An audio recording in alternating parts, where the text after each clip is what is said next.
February 28th regular City Commission meeting. Welcome to City Hall. We will begin, for those who are willing and able to please stand for the invocation, followed by the Pledge of Allegiance.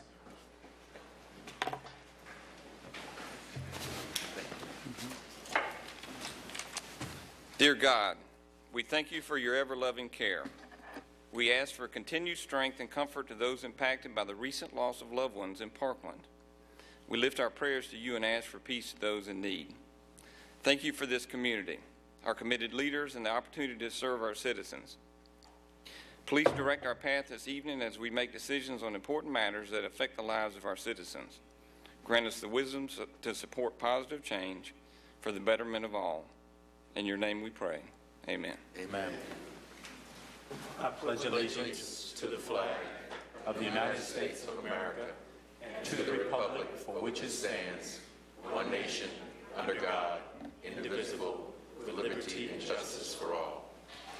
Thank you. Please be seated.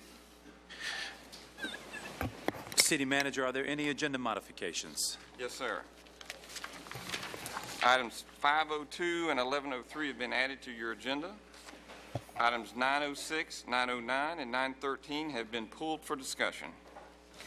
I'm sorry, read the discussion items again. 906, 909, and 913.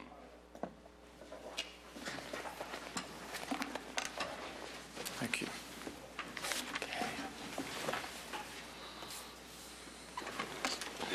Sorry.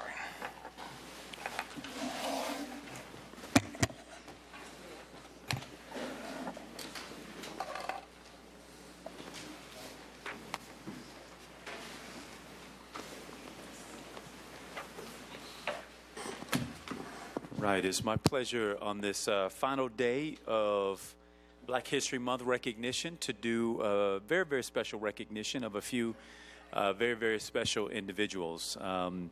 As we acknowledge the achievements of those who came before us, and there have been many that have come before us, we're fortunate to have a few very, very distinguished individuals with us in the audience or their representative family members. Representing the late James R. Ford Sr. is James Ford Jr. I want to invite forward former Mayor, City Commissioner Dorothy Inman Johnson and her family, Mrs. Martha Billings and her family, representing obviously the late Commissioner Charles Billings, Jack McLean Jr., former Commissioner, and if those individuals join me at the podium, I'd very much appreciate it.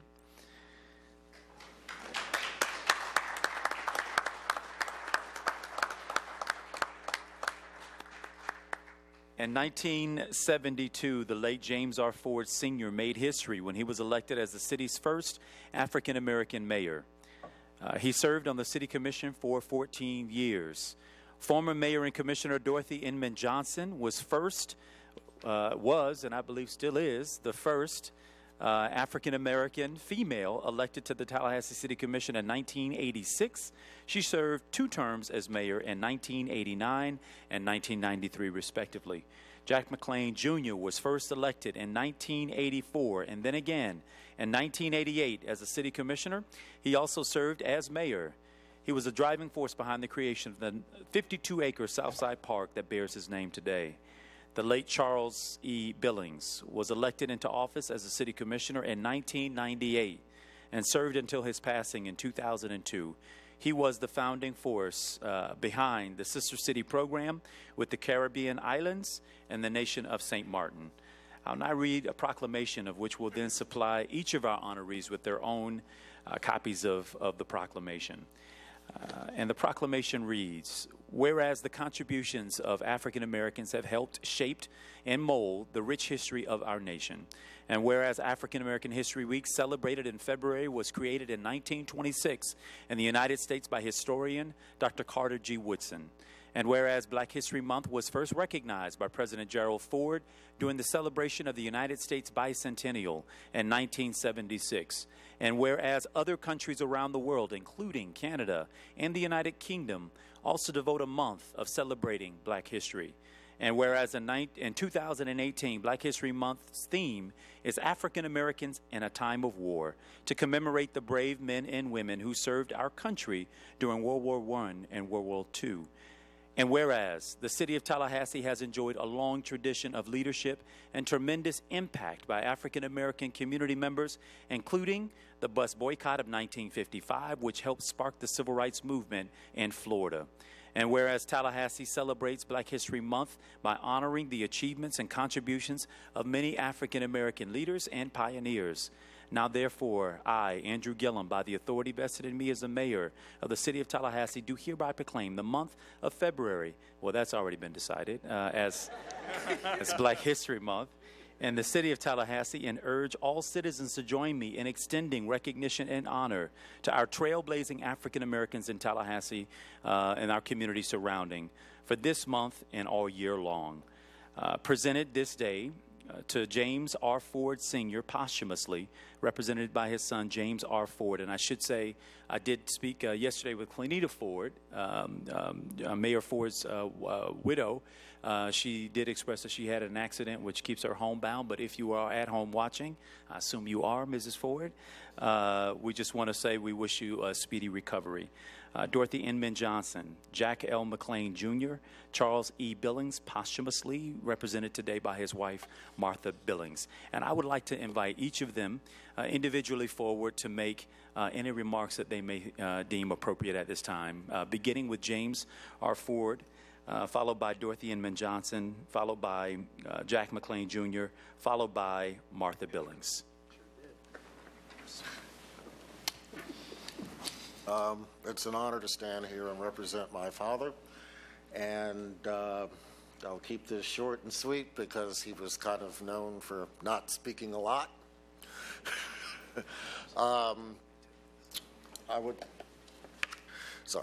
I would basically just like to say to everyone to help keep his spirit alive in terms of not thinking of the individual, but thinking of the whole, and just do the right thing. Here, here. Thank you.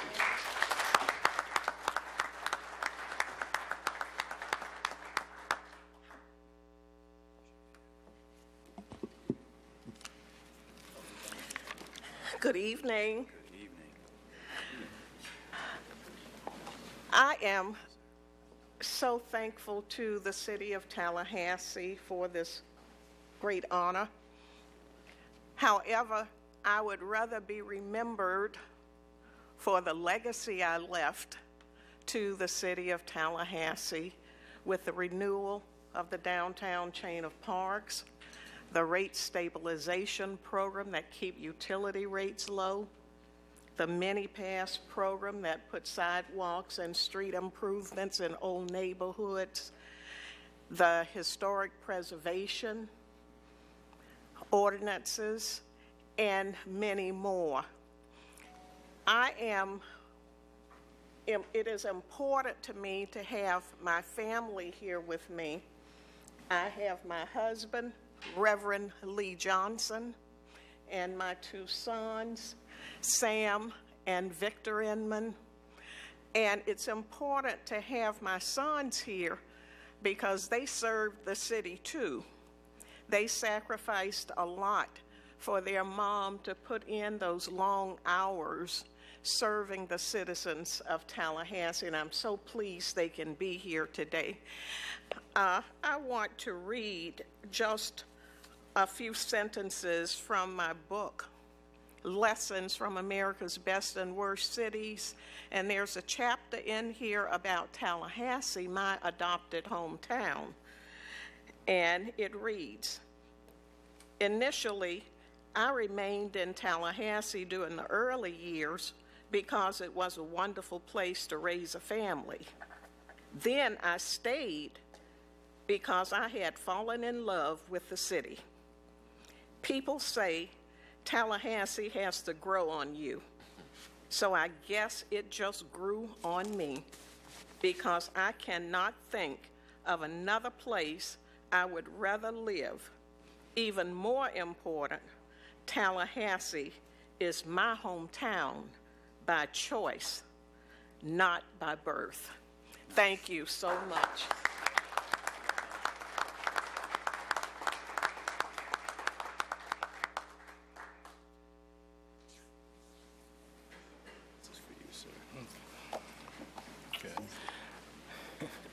Thank you, Mayor Gillum, for this occasion, and also I want to thank the commissioners, many of whom I know and have had an occasion to work with over the years. Others that I have not worked with, but I've had a chance to see the handiworks that you have done in making Tallahassee a very special place to be. There have been occasions where I've left Tallahassee and have come back, and I honestly was just absolutely astonished and amazed at all the things that you had accomplished in that period of time to make this a wonderful, beautiful city. My wife, Bernice, who is Tallahassean, born and raised here, was unable to be with me. She's in Atlanta today, and my family, and Dot's so right about the family sacrifices they make for us to serve. And I want to mention my children, Sayron and Ren, because they actually did sacrifice. Ren, make sure you get home on time. Sayron, make sure you don't embarrass us, okay? And they stayed true to that because they also serve as children of elected officials. I guess what I want to kind of say is, first let me note my friends around me who come from Dr. Nash, okay, Seth, who was my executive assistant in Quincy when I was the executive director there. Tallahassee has adopted and appropriated her, and I think you find the good work that she does consistently. And I also have my other friend here too. Good to see everybody. And where's Keith? Okay, Keith. Okay, Keith should have come up here. Commissioner Dardell. Okay, all of those I've had a chance to work with in Quincy also, so I appreciate them coming out. I won't make this long at all. I'll probably end it. One thing I thought about as I drove into the parking space in City Hall, and there have been wonderful things, and Dot gave a list of all the things that she's done, and I think the press and Sandra has made the public aware of the things that I've contributed in Tallahassee. Now, my reward for that is to see all of that happen, to see the park. I am absolutely known now by the park. When people see me, I go through Walmart, I give my name and my card, and they say, "Are you the person that's named after that park?" It's a wonderful park, and the city has done a wonderful job in doing that. But okay, let me tell you what the benefit has been to me and that I have missed. Former Commissioner Dick Wilson, when he was off the commission, and there's a street named after him now, and he said, "Jack, one of the things you're going to miss when you leave City Hall." I said, "What is that?" He said, "A parking space downtown." And you know what? He's absolutely right. I was glad to be having the chance to be able to park downtown without a fee. But in terms of that park and space, it really just is symbolic of the small things that matter to people to do great things. It is not the pay. When I did the pay, I think the first thing I did was really I started a program in which I actually paid for student interns to come work, and that's where my pay went, beginning with my second year as a commissioner. But I cannot tell you what a joy has been to have served this community. And I've said that this has been a community that keeps on giving. My public service has been rewarding to me and my family, rewarding when I served. I started my public service, I was driving around, coming here on 306 Park Avenue.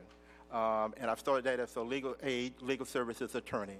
I have continued to do that. I now have served as a city manager, and I also serve as the labor counsel for the city of Riviera Beach. And I also have served as the labor counsel for the village of Wellington. But let me tell you the secret to all of that.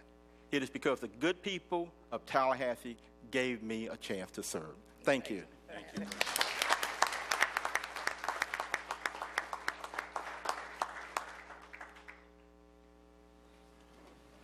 Thank you. Thank you, Mayor. Thank you, Commissioners, and thank you, City of Tallahassee, for honoring and remembering my husband.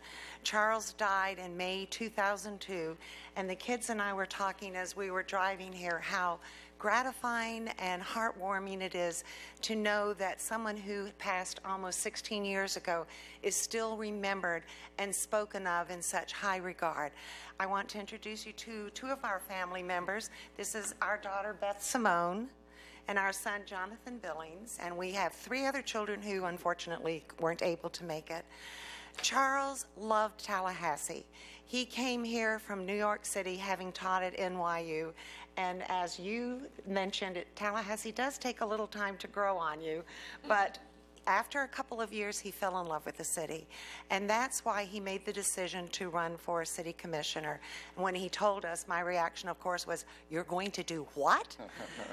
He loved every minute serving with the city, and one of the things that I'm most honored about in remembering my husband as a commissioner is that he worked to have harmony among the commission members, and his office was always open to anyone who had a problem. After his death, I had numerous people stop me and say how Charles had helped them with one thing or another, and I'm extraordinarily proud that he has that legacy. So again, thank you very much. Our family is honored and delighted to be here. Thank you.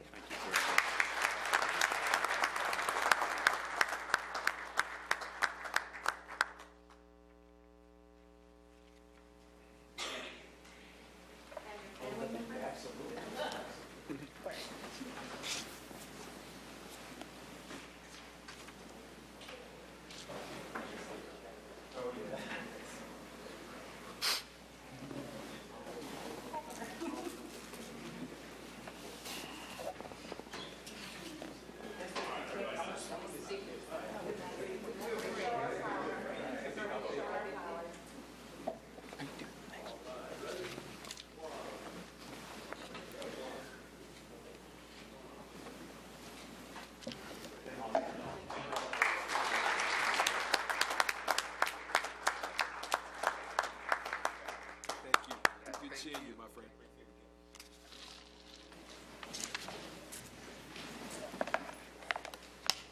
Do you want to read from that one or from yours? Okay. Hello, everybody. And I'd like to ask Jackie Wilson to come up, please, and join me. She's the president of the local chapter of the National Association of Women in Construction. And actually, if you want to bring all the rest of your folks up here, please do. That'd be great. I want to read the proclamation, which is going to be announcing the week, Women in Construction Week. Whereas the Tallahassee chapter of the National Association of Women in Construction, which is known as NAWIC, has distinguished itself for over 56 years as the voice of women in construction in Tallahassee and the surrounding area. And whereas the work done by the Tallahassee chapter of NAWIC has benefited Tallahassee through community development and educational programs, these guys do a whole lot of volunteer work as a team. Whereas the NAWIC Tallahassee chapter has unceasingly promoted the employment and advancement of women in the construction industry, and whereas the construction community represented by NAWIC has been a driving force in fostering community development through renovation and beautification projects, promotion of the skilled trades careers, and a positive vision of the future.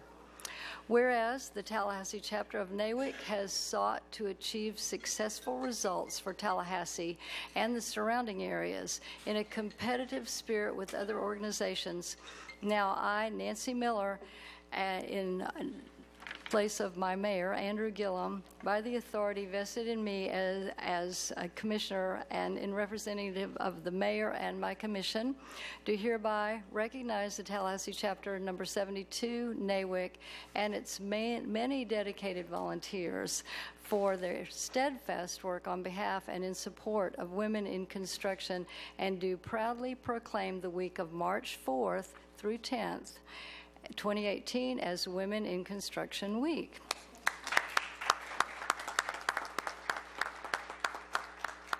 Jackie, to make some comments to y'all. Well, I'll make it short and sweet.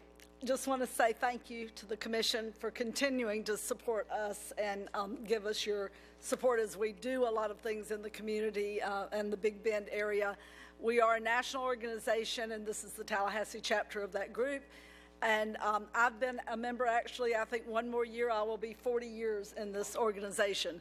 We've had a chapter here in Tallahassee since 1962, and we have up and down on our membership numbers, but no matter how small we get, we still continue to be very active in this community, and we do appreciate all of your support. Thank you.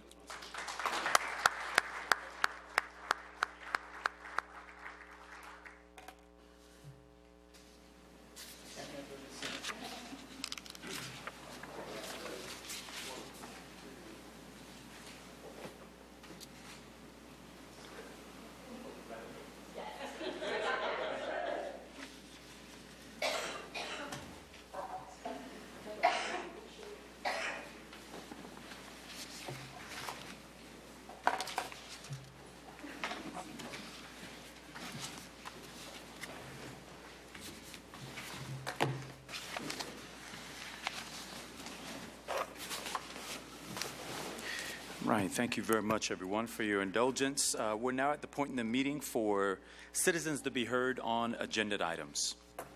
Are there any speakers? Mayor, we do have several speakers. The first is Erwin Jackson.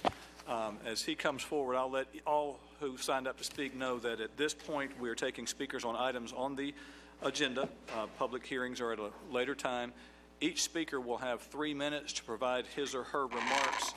I would appreciate it if you would give us your name and address for the record as you begin your remarks. And there is a light to the left on that stand that will let you know. It'll go red when your time has expired, and I'll also remind you. With that, Erwin Jackson and then Stanley Sims. Dr. Erwin Jackson, Tallahassee Truth Teller, 1341 Jackson Bluff. Speaking on the location of the police building, I don't have a strong feeling one way or the other. I do have a strong feeling that the police chief created a substation on the 4th floor of City Hall. 4th floor is a home of the largest crime family in Tallahassee. According to the FBI, Scott Maddox received hundreds of thousands of dollars in pay-to-play scheme. He pocketed approximately $400,000 with his wife. His 2 adult sons gathered approximately $200,000 that was shared with Scott's father. We have another problem, and I'm especially nice and glad to be able to speak today because on November 8th and January 31st, this commission violated my constitutional right to speak. They violated the Florida statute 286-00114. They violated their city policy 108.04. We need police to ensure that the public can speak in this forum. Tickets. Rick Fernandez resigned for taking bribes from a city contractor. Currently, Reese Goad has spent 7 months trying to find if there's any other city employees, city staff that also took these free tickets. Reese, it shouldn't take that long. We have pictures of several that were there in case that will help you. Repairing private property. Reese Goad has refused to investigate the past city manager who used city materials and city labor to build personal homes, remodel personal homes. That's unacceptable. Mayor Gillum has used cash to subsidize his campaign and city employees, also taking gifts from lobbyists and, my understanding, even FBI agents. Videotapes will tell much more. Nancy Miller, no one's attacking your family. The fact is that you're hiring family members to work for this city, and that's simply not right. And other members of this commission and city managers done the same. You've also provided contracts to your city campaign manager, Gary Jordan. That's not right. One other suggestion I might say regarding the CRA, the county wants to be written out of the CRA. The public wants to be written out of the CRA as well. it's no more than a slush fund to funnel money to your family and friends, as we've seen over the last several years. Thank you very much. Thank you. Next speaker. Next speaker is Stanley Sims. He will be followed by Garvin Bowden. Commissioner, my name is Stanley Sims. I'm at 1320 Avondale Way. We're celebrating Black History Month, and I have cut a deal with my work committee that I am going to stick to my resolution of showing my softer side. So I put on a tie, and I'm trying, but Mayor, I really need you to pray for me today because I have some very strong issues at hand, and having to follow this gentleman is going to make it even difficult. But I stand here today, Commissioner Gilziffer, to say thank you for the respect that you showed me in our meeting, for the opportunity just to come up and to share my concerns. And Commissioner, you know me and you know my mom. She just celebrated 72 years. She's battling cancer. My mom told me I owed you an apology, so I'm giving it to you. Mom, I did what you said. And my committee used you, Cassandra, as an example of professionalism when an individual is under attack for your hard work and your excel and your credentials and coming in 7%, and then you have to hear commissioners talking about a dummy-down system. Here's where I need the prayer, people, because last time I was before you, I quoted Samuel Jackson. This time I'm going to quote the former Secretary of State, Madeline. She said, it's a special place in hell for a woman who don't support a woman. And then, for you to see that it's not consistent, I said, well, why did she not support Cassandra Jackson? Then she must not going to support Paige, because there is an affidavit, not by the TPD, not by the Quincy Police, not the FAMU Police, not the FSU Police, but the FBI said you locked in. But you support Paige. Did she come in the 7%? I don't think so. And so then I sit here and I struggle. Oh God, I hope my committee is not disappointed in me. We still have problems with the CRA, and I support the CRA. I support what the CRA is for. It is not the CRA that is the problem. It's the individuals who are operating the CRA. And that ain't me. And so, I also want to clarify also about this police station. For full disclosure, Cynthia Barber is known me as long as I've known me. Excuse me, that's 3 minutes. May I have 30 seconds, sir? If you could wrap it up, Mrs. Sims, please. But I want to say this. Every time I've reached out to your office, Commissioner Miller, about public safety, you refer me to Ms. Barber. But it is important for you and this commission to know the delay of this public program is not on the hands of Cynthia Barber, but at the hands of Raul Lavin.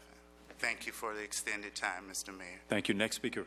Next speaker is Garvin Bowden, followed by Thomas Lewis, each speaking on the item that was 909 and has been pulled and is now item 1003, approval of consultant ranking for market district design. Mr. Mayor, Commissioners, Garvin Bowden, the Gardner Biss Law Firm, here on behalf of DPB and Associates. Here before you again on the items that Mr. Cook pointed out. It was on the consent agenda. It looks like it's been pulled for discussion. I'd like to raise a couple of issues here that bring it to your attention, I think, that warrants further discussion and consideration by the Commissioners. This is an RFP for a stormwater project, and it's our position that the city's procurement procedures were not followed. We are at the point now where I believe you're being asked by staff to give the city attorney, acting city attorney, authority to negotiate and enter into contracts on this RFP, and it's our position and our request of you that you do not grant that authority and that you take action to redirect staff to rebid this project. As quickly and concisely as I can, our position is that the procurement policy was not followed on 2 points. One is on the timing of the forming of the evaluation committee, and number two, on the composition. And I think it's important when we look at something like this, a stormwater project, you look at the fact that the composition was not made up of people from stormwater. This is a stormwater project. Over 50% of it was stormwater. It was written by people from stormwater. The project manager is from stormwater. And the two stormwater people, engineers, that would have been on this committee were not on the committee. It'd be like if you put together an evaluation committee for the new police department that keeps coming up apparently, and you didn't have anyone from TPD on the committee. Doesn't make any sense. And your own procurement rules require that there be people knowledgeable of the subject matter on the committee. And secondly, and I think one that undermines potentially a confidence in this kind of competitive bidding process, and that is the timing of forming the committee. Your own rules require, and this is a shall, not a may, require that an evaluation committee be formed before the bid goes out. This committee wasn't formed when the bid went out and was released to the public, and it wasn't actually formed and populated when the bids were received. So you have bids received, and the committee is populated after the fact, once bids are received and bidders are identified. And I think that we can all agree that that probably undermines the public's confidence in how those now identified bidders might be evaluated. You may hear from others tonight that have benefited from this process and benefited by the rules not being followed, but we'd expect that they wouldn't have a problem with the outcome. I think it serves the commission and the public and everyone involved if you send this back to staff, have it rebid, and direct staff to follow the procedures. No one should be certainly punished or disfavored for political reasons through a competitive bidding process, and no one should be unfairly favored through a process. And if the rules are actually followed, I think neither of those would occur. Thank you. Next speaker. Next speaker is Thomas Lewis, then Dr. Ed Hollifield.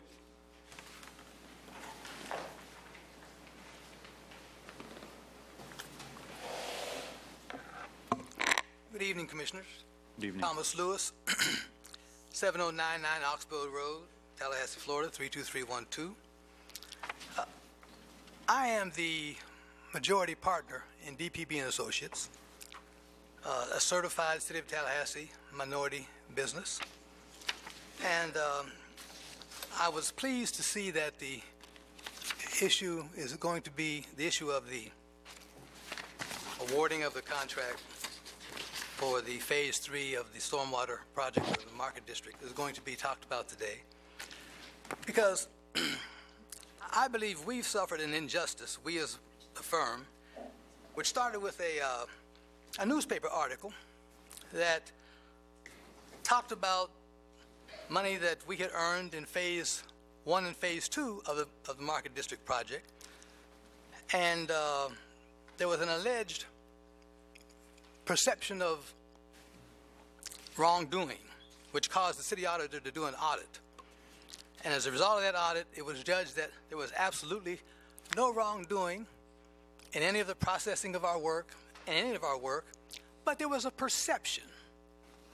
And in this atmosphere that we find ourselves in today, perceptions can be damaging things. And as a result of that perception, we were advised that we would be excluded from winning this opportunity, that all work that we had been doing on the Market District would be terminated, that all of our task order contracts would not be approved, that no further city payments would be made to us to enable anyone to go on the city website and find out payments were made to DPB, and that we would not receive any further work regardless of our track record, regardless of our performance. Well, you know, that was hard to believe. But the reality is that management has stopped all Phase 2 design work previously authorized by the city. DPB's task orders previously approved by Stormwater are held at the department manager's level for 7 months, haven't been approved. The city has effectively made no further payments to DPB and Associates. The city has not requested any new DPB proposals to provide any engineering services, even though we were successful winners of continuing service contracts with the city. I would request that, as Attorney Garvin said, that this issue be put out for bid, because the work that we had done had positioned DPB and Associates to come in as a prime and bid as a prime on this contract. But given what we were advised, we opted to partner with a larger firm, and we won the technical presentation of the RFP. Excuse me, that's 3 minutes. One final thought. And after having won the technical presentation, the decision was made, let's have the technical presentation. Let us have now a subjective presentation. Let us have them come make presentations. And we went from first to last. Thank you, Mr. Lewis. And thank you. Thank you. Next speaker. Next speaker is Dr. Ed Hollifield. He will be followed by Justin Wiley. Dr. Hollifield on item 1304, proposed restructuring of the CRA.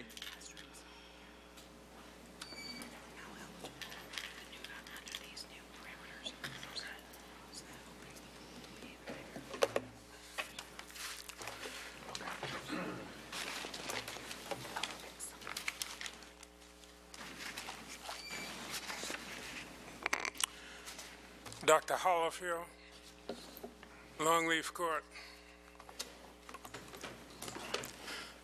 I would be remiss if I didn't acknowledge Commissioner Inman. Forgive me, we call her Dot. But more than 2 decades ago, we were fighting the city of Tallahassee because we had proven that General Dynamics and Tateran, boy, that's pollen, you have to forgive me, but General Dynamics and Tateran were providing military hardware to the apartheid government in South Africa. And the city of Tallahassee was poised to give them $5 million as a so-called economic incentive. The Tateran people refused to sign an affidavit saying that they weren't providing military hardware to the apartheid regime in South Africa. Remember that, Dot? And the city of Tallahassee gave them $5 million anyway. And that's when I knew we really had a corruption problem 2 decades ago in the city of Tallahassee. We lost by a 3-2 vote, but we almost won that battle, Doc. And now we had a CRA. That's just as corrupt as when we're talking about General Dynamics and Tateran. CRA can't be modified. When the CRA and the FBI are mentioned in the same sentence, you know you got a problem. You know you got a problem. I don't care if the downtown, which never had a justification, the South Side, they all need to go. The South Side has just been abused by the CRA. First there was FAMU Way. They might as well call it FSU Way, because FSU is going to send that road right up Stuckey and degrade 2 black communities, degrade other communities, Providence, Kalen. That's going to be degraded. Piggly Wiggly, they gave $205,000 to Piggly Wiggly. I told the Piggly Wiggly people just one thing. Tobacco causes 480,000 people to die in the U.S. alone. If we're going to give Piggly Wiggly $205,000, at least y'all should not allow Piggly Wiggly to sell tobacco products. Makes a whole lot of sense. 3 minutes have expired. 18-year-olds can buy Piggly Wiggly tobacco and come right up from FAMU High, my alma mater. I couldn't get whole child Leon. I call them half child Leon now because they get things right about half the time. Thank you, Dr. I couldn't get them to support me. Couldn't get TMH to support me. Couldn't get FSU College of Medicine to support me. None of them. I don't care if it's north side, south side, downtown, whatever. It's time for Piggly Wiggly to go. In another 10 seconds. Thank you, Dr. Hollifield. Dr. Hollifield, your time has expired, sir. The whole community appreciate it. Looking over the shoulder of the city of Tallahassee. Thank you very much. Next speaker. Next speaker is Justin Wiley, followed by Carol Wortham. Mr. Wiley on what was item 9.13, now 10.01, award of commercial property insurance broker services. Good evening, everybody. My name is Justin Wiley. I am a resident of Orlando, former resident of Tallahassee. I'm here today to talk with the citizens of Tallahassee to let them know kind of what's working behind the scenes on agenda item 10.01, which is the insurance brokerage contract. It has been out to RFP. It was evaluated over about a month-long process by a committee of 5 people and awarded to the firm that had the best price, experience, and services related. The reason why I'm here is I wanted to shed light that one of the respondents has had direct communications with commissioners. One of them is Mr. Gil Ziffer, who will be recusing himself for violating cone of silence laws within the procurement. And this was done by one of the respondents, Mr. Bart Gunter of Rogers Gunter Vaughn here in Tallahassee.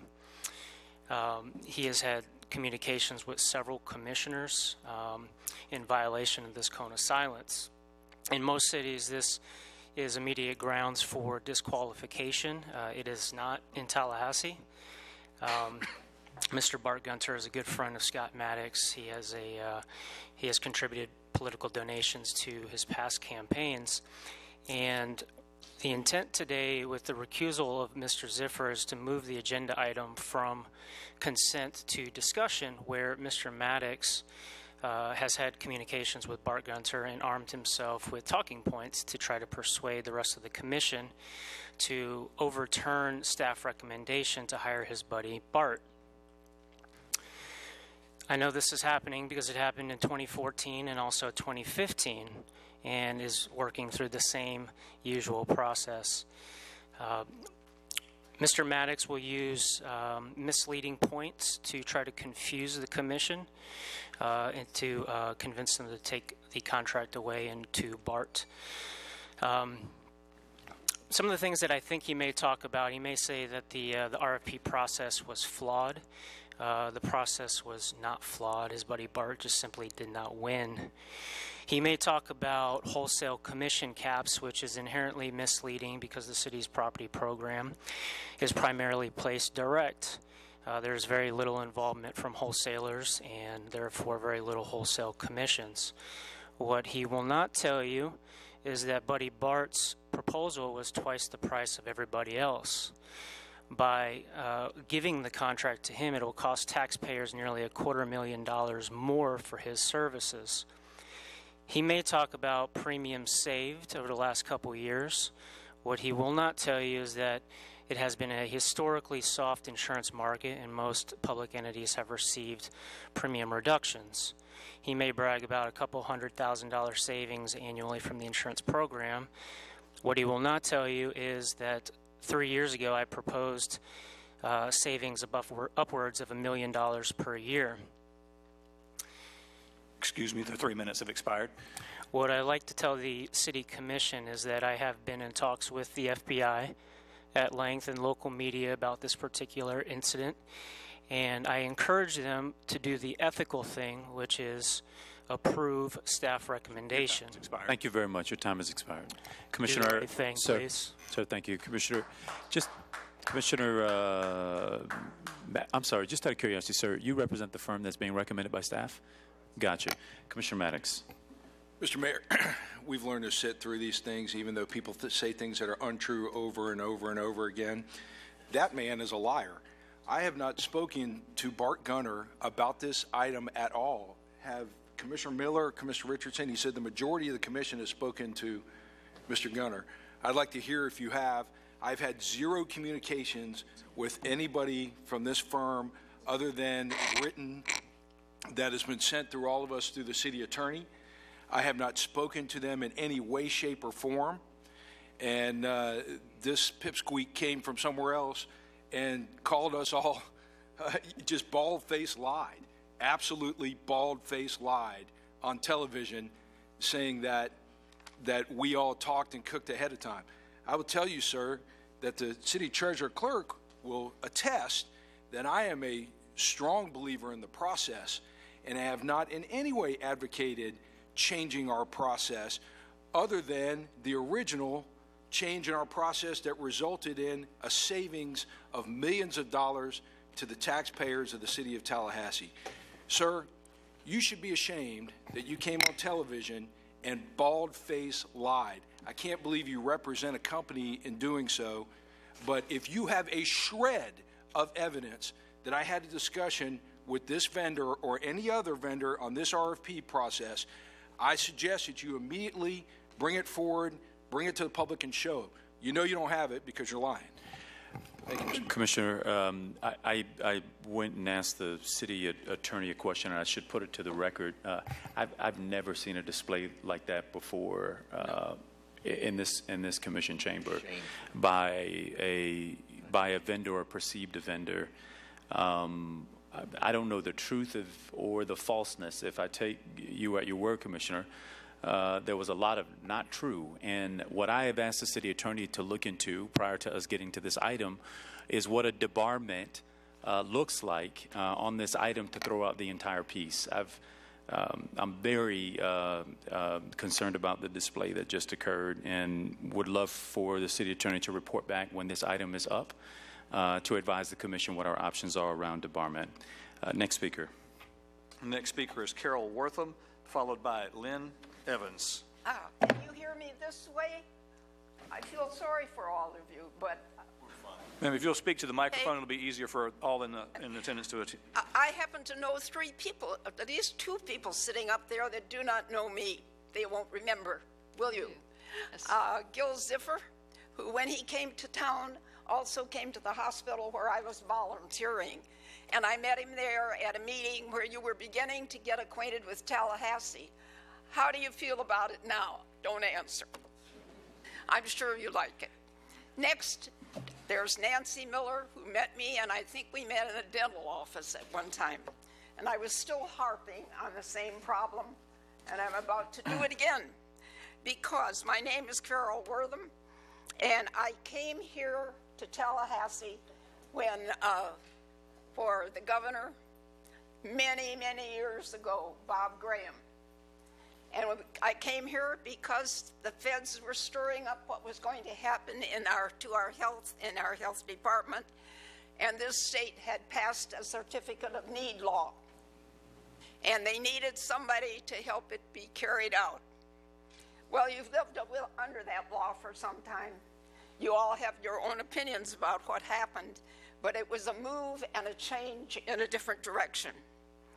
Well, right now, and I live at Miccosukee Hills. How many of you have ever heard of Miccosukee Hills or have ever seen Miccosukee Hills? Miccosukee Hills was the best kept secret in this town for years. And it says right here, and it describes best here in something that I picked up that I saved. Star Metro. Special bus route is added. Miccosukee Hills residents get service. After fighting for months with Star Metro, residents of Miccosukee Hills are celebrating a birthday. A special route will begin federally created housing area starting on Thursday. Well, let me tell you a little bit about what Miccosukee Hills is. It is exactly what they say. It is a residential place, but it is not a project. People who live there pay rent.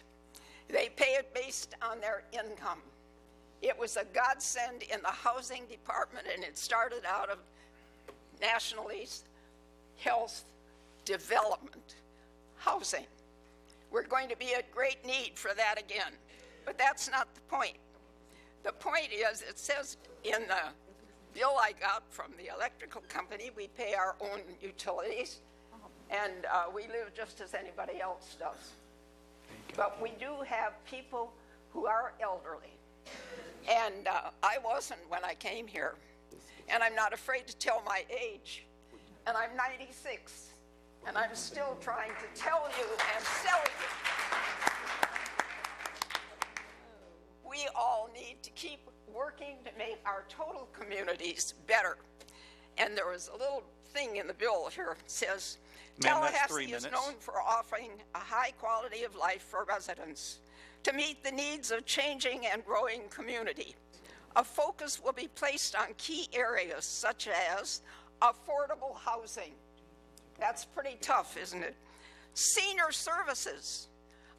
Just getting here needs services because we parked. I won't want to tell you how hard it was to walk. Ma'am, if you could draw your, I suppose ma'am, nobody has that. ma'am, Anyway, ma'am, excuse me, ma'am. pedestrian mobility. Hello? Hello? What I ask you about. Ma'am, I'm sorry. I'm so sorry to interrupt, but your time has expired. If you would like to put any of your comments to the record, we can make sure that we get them disseminated. Let me just ask you for support for the upcoming discussion on transportation by foot and otherwise in this town. So Absolutely. that we can get out and about, because when I came here, I stayed young, but I didn't stay that way. And now I live there, can't get out, can't get down the hill, can't get a bus that goes anywhere, can't do anything anymore. And I'm still fairly capable. Thank you. So are most of us who live there. Please, please do something and talk to your county commissioners and talk to Star Metro. And let's get a bus service in this town that really works. Thank you very much, ma'am. I appreciate it. Next speaker. Next speaker, also on item 13.01, is Lynn Evans, followed by Bart Gunner.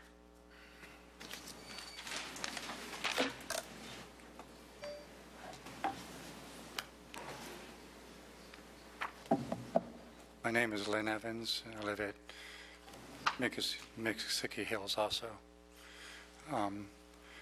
Miccosukee Hills, want to first start, thank Nancy Miller for coming out to our meeting with Star Metro so many years ago. Carol says it was 2011, so I believe that because she's got a Democrat story about it that she cut out from the Democrat. And at that time, we were able to work out transportation with Star Metro, and Star Metro comes through Miccosukee Hills, comes into the apartment complex 3 times a day, Monday through Friday, and also on Saturdays. What I would like to request is that if it would be possible for Star Metro to come in one more time during that day. It's hard to catch the bus coming back to Miccosukee Hills at the right time so we can go back into Miccosukee Hills instead of being dropped off on the street. I'm not sure. I took a picture. I'm not sure how y'all can see it or not. But this is our bus stop on Miccosukee Road, right at the entrance to Miccosukee Hills. And it's been upgraded. It used to be just dirt and a pole. Now it's a concrete slab and 2 seats on a pole. That's what I call it, 2 seats on a pole. And it's nice to be able to sit down. Of course, I want you to notice the ditch. A couple of times, probably in the last 11 years, probably hadn't happened more than 5 times, but sometimes the bus drivers will miss the stop saying that they didn't see me sitting on the bucket seats. So they and they got the front door past the bus stop, and I would have to walk between the bus and the ditch to try to get on the bus. Really scary for a person that's legally blind.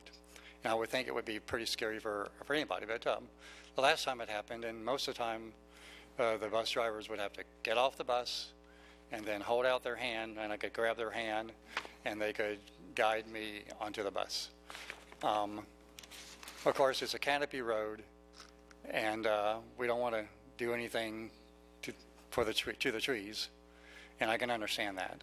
But it's just, I figured if we could get one more route through Miccosukee Road, so it would be 4 routes a day, then maybe perhaps I wouldn't have to be sitting out there afraid of falling into the ditch. Thank you very much. Thank you very much. Thank you. Next speaker. Next speaker is... Yes, sir. 1 second. Quick question of the manager. Would a person with his type of disability be eligible for dial-a-ride, which would be a... I believe so, and in fact, the program we'll talk about later tonight, I think, may be applicable. James Barnes is in the audience, and he and I have communicated. He'll make sure we touch base with the speakers to get their feedback, and I know very well where Miccosukee Hills is, and I understand that issue.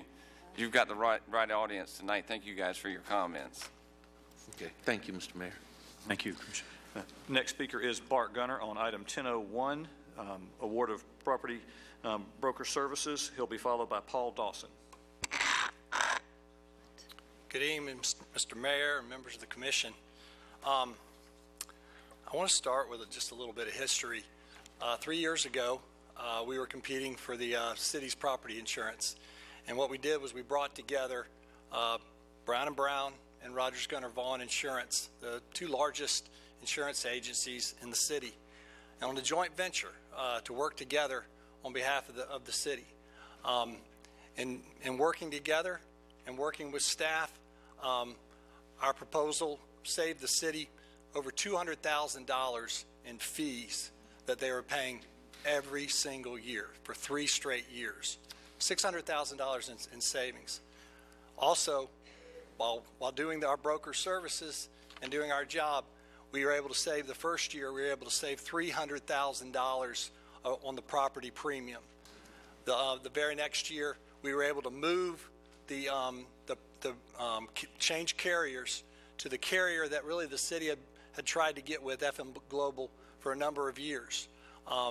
And so in doing that, we were able to save another $300,000 on behalf of the citizens of Tallahassee. So and also in negotiating that contract, we were able to negotiate a guaranteed rate, to halt all increases for a 3-year deal on a guaranteed rate on property insurance, including a rebate system and whatnot that staff was real involved with, and we were real involved with. We've been very proud of our work on behalf of the city, and really appreciate the opportunity that we've had to work with staff, because it's been a true team effort. The reason I come here today is because it's gone back out to bid after 3 years, which we're all in favor of.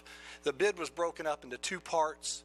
The first part was on the expertise and the service and whatnot, and we won that portion of the bid by 8 points, which is a lot of points when you're bidding these things out. Our concern was on the second part of the bid. We believe that staff really tried to do even more of a good thing, because we had fixed a fixed rate for a 3-year period. They were assessing whether or not they really needed full broker services for a rate that has already been established for next year's premium. So what they did was they kind of created or redefined the payment system for an agent. What our confusion, I guess, was on that was that when you're a broker, you're engaged, you're marketing that account all year long. A good example of that is yesterday the airport got certified and awarded. We're constantly bringing information to the market and constantly leveraging that information for better pricing for the city. Excuse me, that's 3 minutes. Thank you, Mr. Gunner. Yes. Yes, sir, Commissioner Maddox. Mr. Gunner, I just had a couple of questions. One of the other bidders said that you and I have a friendship because you supported me with campaign contributions. I imagine that you've supported everyone up here with campaign contributions as a longtime Tallahassean. Is that correct? I like to support good government. Okay. Did you have any contact with me about this agenda item whatsoever? At all? Any kind? Through other people? Telephone, smoke signals, snail mail, email, telepathic, anything? No. Thank you. What happened is we got counseled that once the bid was placed on the consent agenda, we could contact a commissioner to try to get it moved off of consent to be discussed.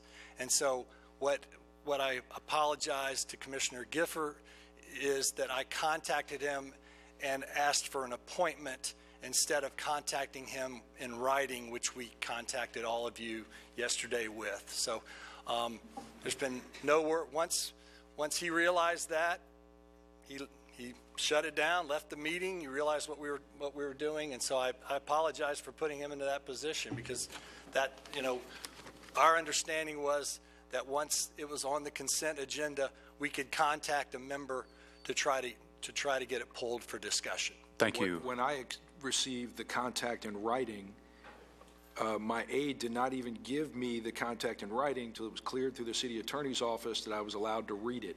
I did not read it until just previous to this meeting. Thank you. Thank you, Mr. Gunner. And just for the purposes of clarification, City Attorney, the cone of silence extends up until what period? It extends up until the award is made or the procurement is terminated by some means, whether that be a rebid or otherwise. So up until the vote? Up until the vote. Now, there can be, under our ordinance, written communication supplied. And so, as I understand, written communication was received from Bart Gunner on this issue, but that is appropriate under our ordinance. Got it. So written communication throughout any period? Yes. But the cone of silence specifically prohibits one-on-one meetings? That is correct. Got it. Thank you very much. And was anyone contacted up here by the other vendor? No. I have no clue. No. And also, I want to basically give a shout out to my aide also, because she also called Ms. Jackson and verified that she could give written material to me. And I appreciate Ms. Jackson for the fact that she then sent out an email to everyone saying, you are, quoting just what she said now, telling us our legal standing on accepting written information during this cone of silence. I apologize. I just got presented an email, Commissioner Maddox, in response to your question of whether I was contacted by another vendor. It appears that an email was received in my office today at maybe 2:39 a.m. this morning from Mr. Justin Wiley. I haven't seen this up until this point, but yes, there has been communication. Thank you, Mr. Gunner. Next speaker. Next speaker is Paul Dawson. He's the last speaker we have scheduled, and it also brings us to the end of our scheduled 30-minute time frame, Mayor. Thank you. Good evening, Mr. Mayor and Commissioners. My name is Paul Dawson. I'm with Brown & Brown Public Risk Insurance Agency. Since I'm last, I'm going to be very concise. Insurance shouldn't be spoken of more than 3 minutes at a meeting. First of all, I'm a little stunned and shocked. I always thought that our industry was full of very highly ethical individuals. I've been doing this literally 23 years with just public entities, and I've never seen anything like that. I just want to clear up a couple of things. Bart talked about savings. We're well over $1 million in just 2 years in savings. So when the commission 3 years ago changed the process, we really went to work and delivered results well beyond what was expected of us. The only reason that our fee is more expensive is because we are proposing the full caveat of services that we've always proposed and provided to the city, whereas the other two respondents are proposing in their category A to do literally nothing. So our recommendation is not to spend or pay someone 113% commission to handle two policies that are $35,000, which is category A of the bid.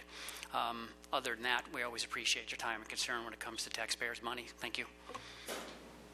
No other speakers.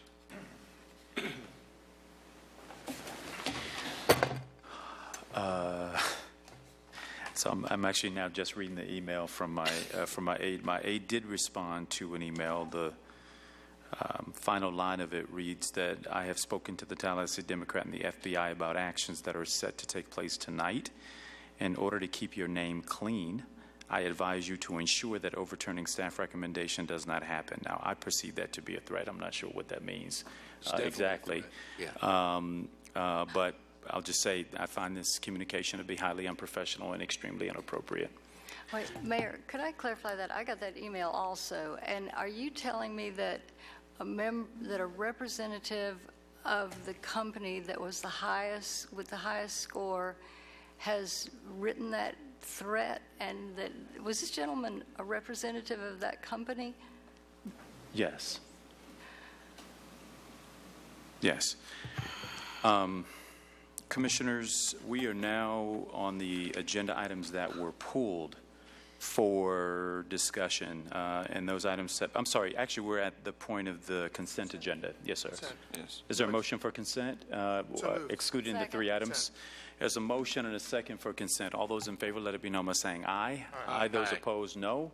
Motion passes unanimously. We're now into the items that were pulled for consent for discussion. Item 10.01, Commissioner Ziffer. I am abstaining from voting in order to avoid what may appear to be a possible conflict of interest.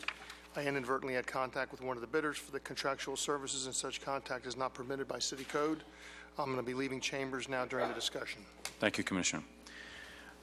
Commissioners, this is item 10.01. Is there a staff presentation? It was pulled for by the purposes of Commissioner Ziffer for those purposes. I don't know where we are in the process, Commissioners. I will admit, but based off of what I saw today, under no circumstance am I prepared to support staff recommendation on this. This is, in my opinion, should have been considered in the evaluation. I'm certain during the presentation, either on the professional element of this, through the professional scoring, or in the presentation, that this would have been a flat 0 or a negative when it comes to that. So I don't know what parameters we're in for this, but I can say this much: I will not be supporting staff recommendation on this. And this is to say nothing of the merits of the arguments that have been presented by the other applicants. I've never seen a display like this before. It is one thing for someone to come and make their arguments on the merits of their qualifications or the absence of qualifications of someone else, but to carry on with the kind of innuendo and suggestion and now threats electronically to elected officials prior to voting on an issue like this is wholly unacceptable. And I'm rather shocked that we're actually at this place.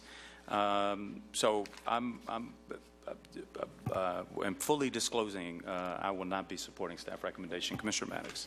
Thank you, Mr. Mayor. The Treasurer Clerk can tell you that I told him in my meetings with the Treasurer Clerk that I was set to support staff recommendation, because with rare exception I usually follow staff recommendations once we have a process set up.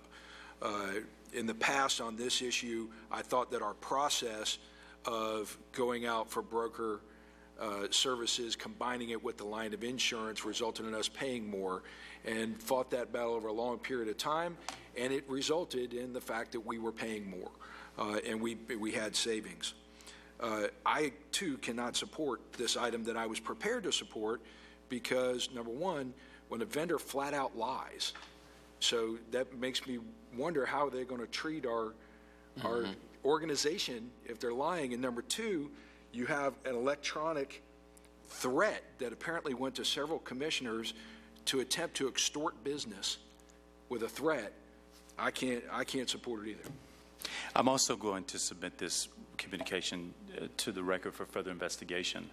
It is in the record because it's in my email system. My aide did respond to it. I did not. I just unfortunately didn't get around to seeing it prior to this moment, but we'll make sure it's in the city attorney's hands for follow-up. Commissioner Richardson. You know, and I guess some of the remarks that were made would impugn the reputation and character of every member of this commission. I've not spoken to the young man that represented the company. I've not spoken to Bart Gunter about this issue. I didn't receive the email, but I felt personally, I felt my character and reputation were impugned by a young man who I've never seen before. And there is no way that I could vote for awarding of a contract knowing that this is the kind of person that represents a company that we would be doing business with as the city of Tallahassee. And so I, too, am going to vote not to award this contract at this time. Mr. Miller. And I will also weigh in, and the Treasurer Clerk and I have had numerous conversations about this, and I was prepared, as painful as it was going to be to me, because I very definitely want to give business to local firms. I was going to choose process over that tonight. I was going to stay with the process, support the process, and accept staff's recommendation, and the Treasurer Clerk can verify that. I have two other comments. The first being, if this is the way we're starting the relationship, I cannot imagine that it would be a successful one for very long. Not at all. And secondarily, to Mr.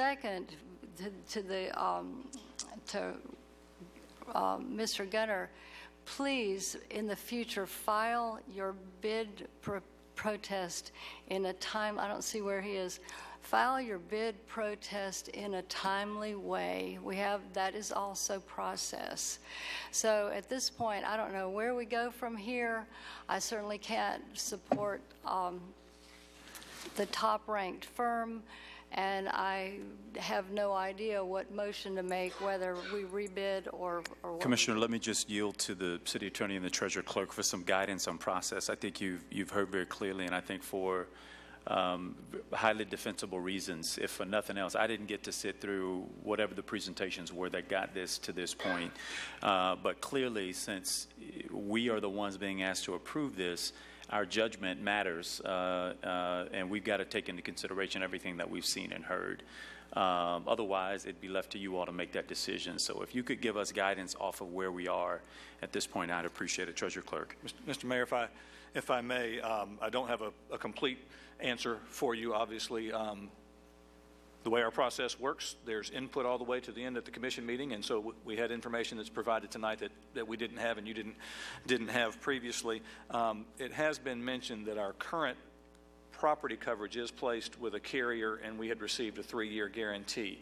The second of those 3 years expires May 1st, but we would have one more year, so it may be a suitable solution to simply extend the current 3-year contract for 1 year. We did not have a provision for that, but you could take that action, extend it for 1 year. That would give us time to revisit, evaluate. I can get input from you. We can do all sorts of things in that time frame, and then probably something short of a year from now, come back with a new recommendation, and that would still allow us to have a renewal with our current provider or a new broker in place in time to rebid and remarket the program. That's the Is there a motion to that extent? Make that motion. Second. There's a motion and a second to extend the current contract by a year. In that time, the Treasurer Clerk's office will evaluate the options for a rebid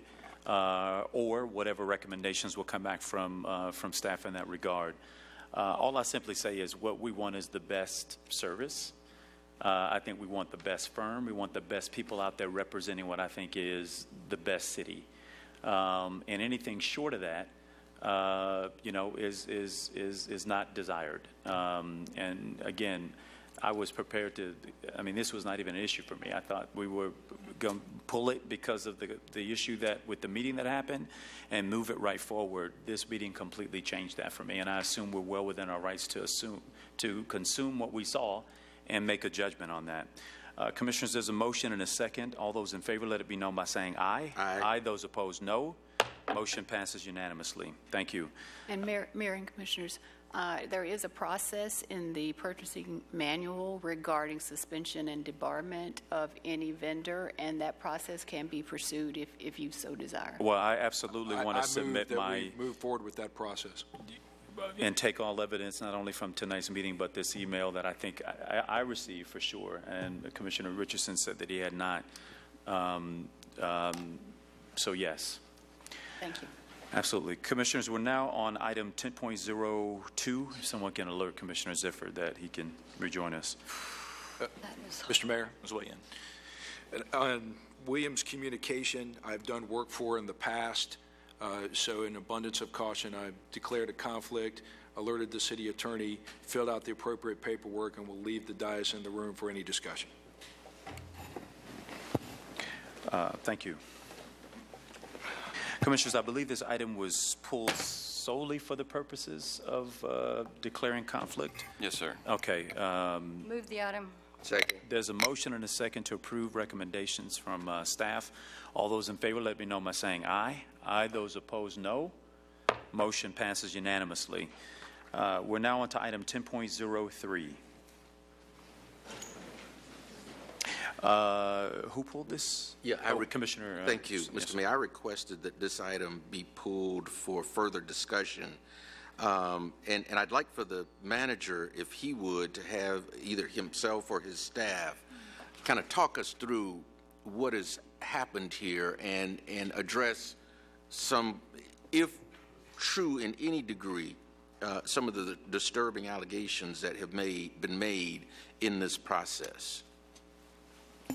Commissioner, I'll be happy to take a stab at that, and I may get the input from the city attorney as well, as there was a protest hearing that considered the very items that were discussed in the earlier comments. So those were known to us, and actually they were considered as part of a protest hearing.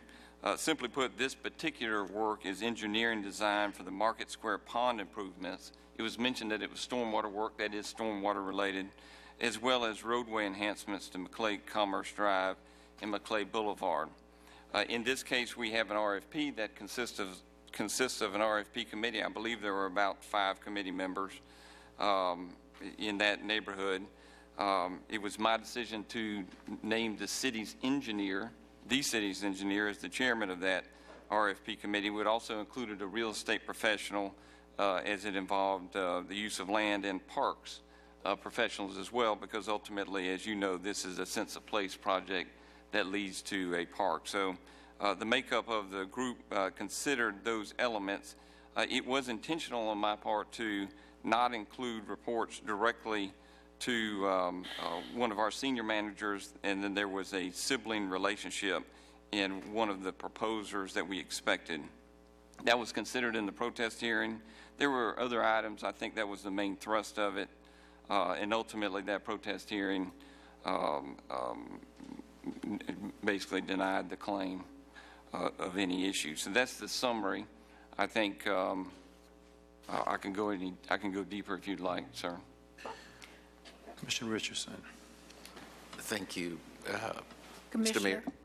So can we hear from the Yes, city there attorney? was a bid protest hearing on this matter. I think when the hearing was held, the primary consideration was the purpose of a competitive bid process. We did have some deviation from the process as laid out in the manual, but it's clear that the manual is a guide intended to help. But can you detail the deviation, please? Yes. Well, one of the deviations was in the setup of the committee, because usually you have people who are primarily in charge of the project on the committee or the department. And so there were some who were not. There were members of Stormwater, as I understand it, who were on the evaluation committee, but there are others who as interim city manager stated, that were more removed from direct reporting to based on a familiar relationship that existed. So the idea was to try to have a situation where there was at least accusation of bias or partiality, which is the overall purpose of a competitive bidding process. You want to try to keep all those things out. And so that was one of the deviations. Then it was correct that the evaluation committee was set up after the proposal went out as opposed to before. But the reason why all that occurred was we were trying to have no appearance of impropriety, and so trying to get the best situation for the review of the bid or the evaluation of the bid. Just one other follow-up, Mr. Mayor. Could you address the issue of the presentation after the I guess the technical presentation was made, then there was a subjective presentation made which caused the highest ranked firm to become the lowest? Well, all I know is that, that there were two processes, and the situation was that there were different evaluators who had subjective judgment, and that was their subjective judgment. I don't know if you can add to that. Commissioner Richardson. This is Steve Schaefer, our city's engineer. He was the chairman of the RFP committee. He's most intimately familiar with it. I believe he can answer that question. All right. Thank you, Mr. I'm sorry. I know the PA works throughout the building, but if he hasn't been alerted, if you could alert Commissioner Maddox that we've moved on to the next item. Go ahead. I'm sorry. As with, I'm sorry, waiter. Okay. Any of these types of evaluations, we had potentially a two-step process where we review a technical proposal, and we can make a determination at that point to propose rankings, or we can, if we think that the proposals are so close that we need to hear from the respondents through oral presentations, we can elect to do so. The scores from the technical proposal were virtually a tie. They were within a couple of points of each other, and we felt like all of the respondents actually provided good proposals, and we wanted to hear for them to try to separate themselves through the oral presentation. Thank you. Commissioner Miller. Well, first of all, I have a question for Mr. Schaefer, but I also would like to, I'm going to be forced to abstain from voting because even though I don't have a statutory conflict, again, the appearance of a conflict is there because I have a relative who is affected, even though he is not on the list of people who create conflicts. Commissioner, if you're going to declare a conflict, I would recommend you abstain from the conversation. I will, but I'm going to say one thing. I would. Okay, I would recommend. But he needs to tell you who he works for because the criteria didn't work. Thank you, Commissioner. So to the city attorney on this, and I get everybody abstaining and that kind of thing. We have to keep a quorum here at this dais. And the letter of the law, as I understand it, the legislature wants elected officials to vote. They perceive it to be a silencing of the public when you take yourself out of the voting process. So unless real conflicts exist, I would hope that maybe the city attorney could give guidance on what is appropriate for abstention and what is not. My question was going to be to you, conflicts and bias works both ways. Yes. So while I think the city manager probably took steps that he deemed to be appropriate to ensure a reduction in whatever bias might be, I'm also concerned that it could work the opposite way, which is to penalize people who are otherwise duly qualified and in their right to compete for work here. And in this case, while I've been here now 14, 15 years, I've seen a lot of these things come very, very close. But there is one winner. There is one score on the technical that's higher than another. That's not a tie. That means somebody performed on paper based off of their technical expertise above somebody else or a different competitor. And in this case, you had the number 3 firm, technically, go from number 3 post the presentations to number 1. And what I'm concerned about is the fact that, one, the oral presentations were not necessarily necessary. There were also other exemptions or steps that were taken in this process that you would consider to be out of the typical for bidding a project like this. And for those reasons, I do see that there is merit in the complaint, which is not necessarily whether people have leeway to take some people out of the committee and put some other ones in, or to change the establishment of the committee. I think all that probably was done, within its rights. But I do feel that maybe there was some bias that was applied here that wasn't necessarily the bias that we were trying to protect for, but the opposite of such. And fairness And justice and preventing bias has to work both ways. It's not just against somebody. It's supposed to be a leveler and makes it equal for everyone. So I've got concern about this, and I understand the merits of the bid protest. Commissioner Richardson. Those were all the questions I had. I guess the only other thing I would add, Mr. Mayor, is the fact that this is a company that is 80% minority and women owned, and certainly we have a very strong commitment to including minority and women owned businesses in our procurement process. And this just seemed to me, from what I've read and in the presentation, seemed to be an extraordinary step that prevented that from happening. And so I'm just troubled by that. And Mr. Mayor, I would move that we rebid this item just to clear up some of the confusion that has been created by the changes that were made to the process, and make sure that we have a fair and consistent process going forward. Is there a second to the motion? Second. There's a motion and a second on the rebid, and I'll third it. I think that's a fair direction to go. Again, in the next process, it's my hope that, again, we protect for biases on all sides, and that folks don't come out harmed simply because of who they may know. That we measure people on their skills, on their qualifications, and that they're the absolute best folks to do the job. And anything short of that, again, shouldn't have an audience with us. Commissioners, there's a motion and a second on this item. All those in favor, let it be known by saying aye. Aye. Aye. Those opposed, no. Motion passes 4-0 with Commissioner Nancy Miller abstaining, recusing, not abstaining. Commissioners, we are now we're now at City Commission items, item 11.01, and I think these are appointments. So, move approval, Mr. Mayor. Second. There's a motion and a second on the joint City-County Bicycle Working Group appointment. All in favor, let it be known by saying aye. Aye. Aye. Those opposed, no.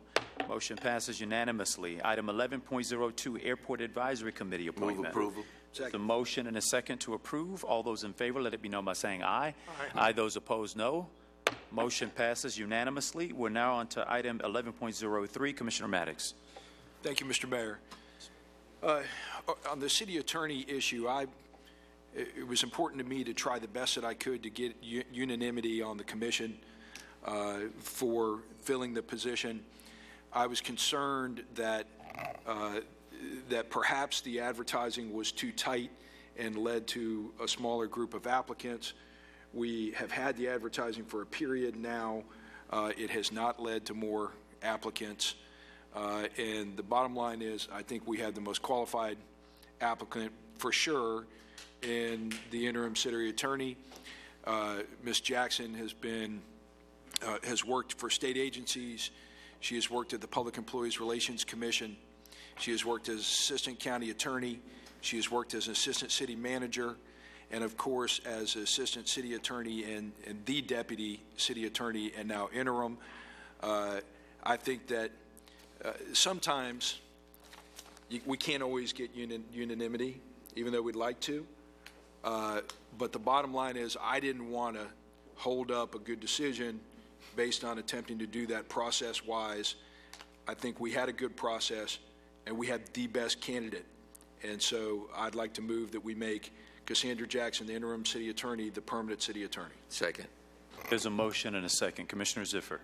Just because I want to make the comment, I don't argue with qualifications. I still would have preferred to continue this process, and so I will be voting no because we had reinitiated this process, and at this point I think to interfere with that would be inappropriate. As I said last time, Attorney Jackson may end up being the best person out of that group too, but I would just assume the process finish out. Commissioner Miller. Thank you. Well, first of all, when did these advertisements start?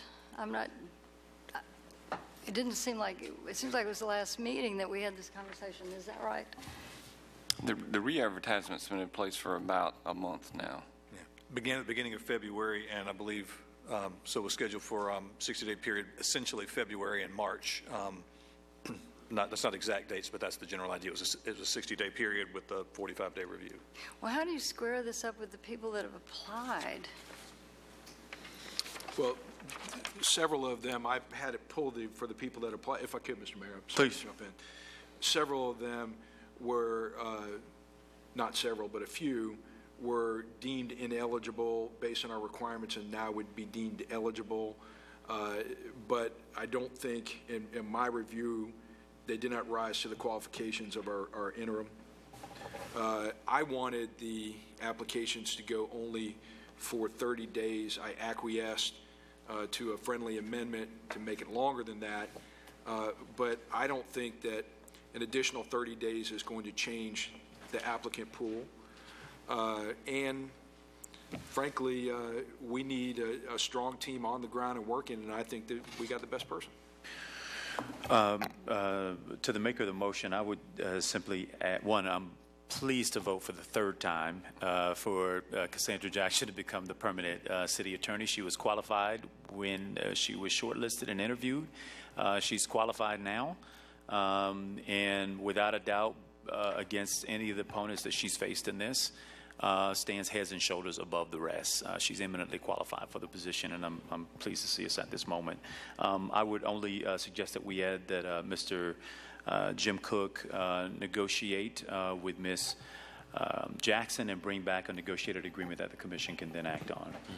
Accept that. If that's amendment, Mr. Mayor, I accept it as friendly. Thank you. Commissioners, there is a motion and a second to confirm Cassandra Jackson as the permanent city attorney for the city of Tallahassee. All those in favor, let it be known by saying aye. Aye. Those opposed, no. No.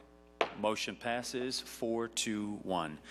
Congratulations. I'm sure you didn't start the day thinking.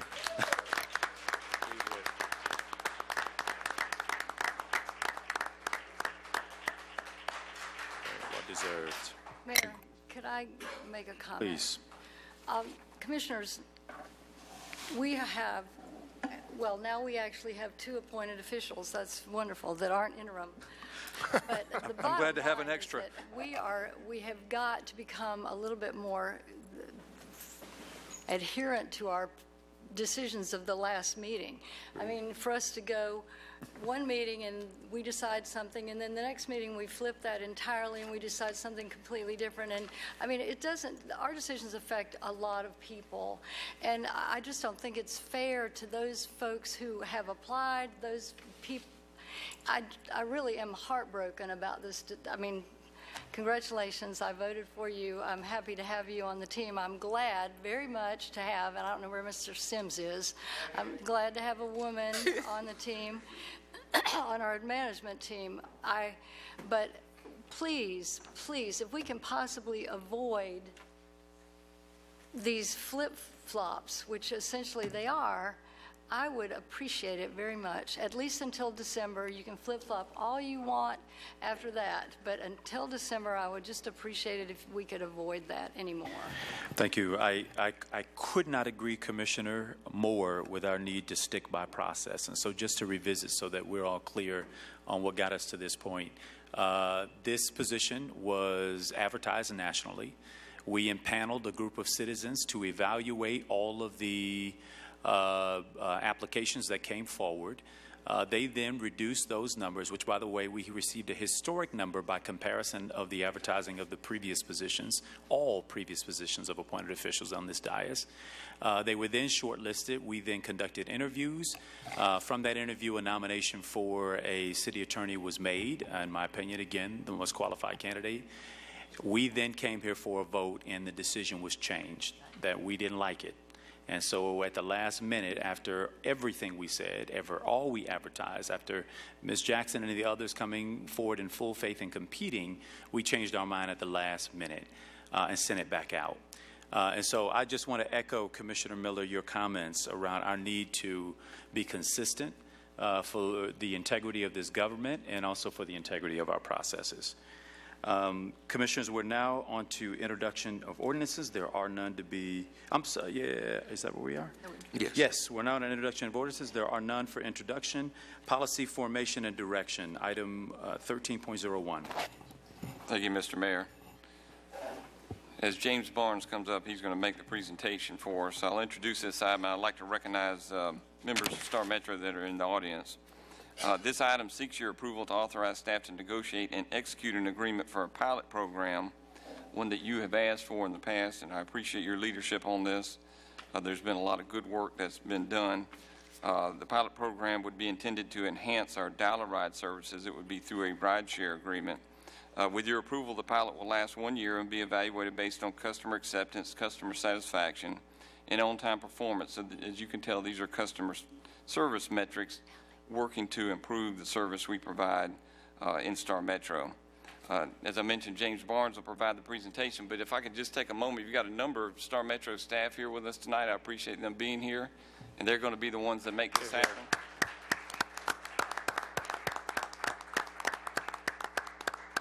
Thank you for the good work you do. So with that, I'll ask James to make the presentation.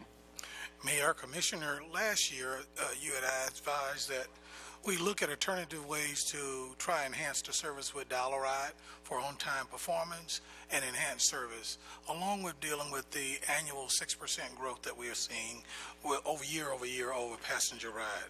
We did so, and during that process, we wanted to provide seniors and customers with disability who don't require ramps or lift a more personalized transportation option to be more flexible and to meet some of the demands of being on time. In doing that, we looked at key areas of service enhancements. One being same convenient booking so that individuals won't have to change the process or relearn a way how to book their rides, shorter wait times, same-day service option, and more flexible trips. In doing that, I want to share with you sort of the comparison of where we are today and where we would like to use in this trial. Presently, individuals can call customer service from 6 a.m. to 10 p.m. 6 days a week, and then Sundays 11 a.m. to 7 p.m. You must call the day ahead of time in order to arrange your service, but then you can book that ride for the next business day. When you look at what flexibilities we are limited in that because we have a fixed schedule. Now, with the new rideshare program, they can book rides with a 30 minutes advance notice. They can call from 7 a.m. to 7 p.m. It's same-day service. It allows us to be more flexible as individuals may have dialysis treatment or chemotherapy or doctor appointments, and those demands don't always meet a timeliness. We can be flexible to meet their needs. And most certainly, there's no capital outlay, and our projection on time performance should improve to somewhere around 99%.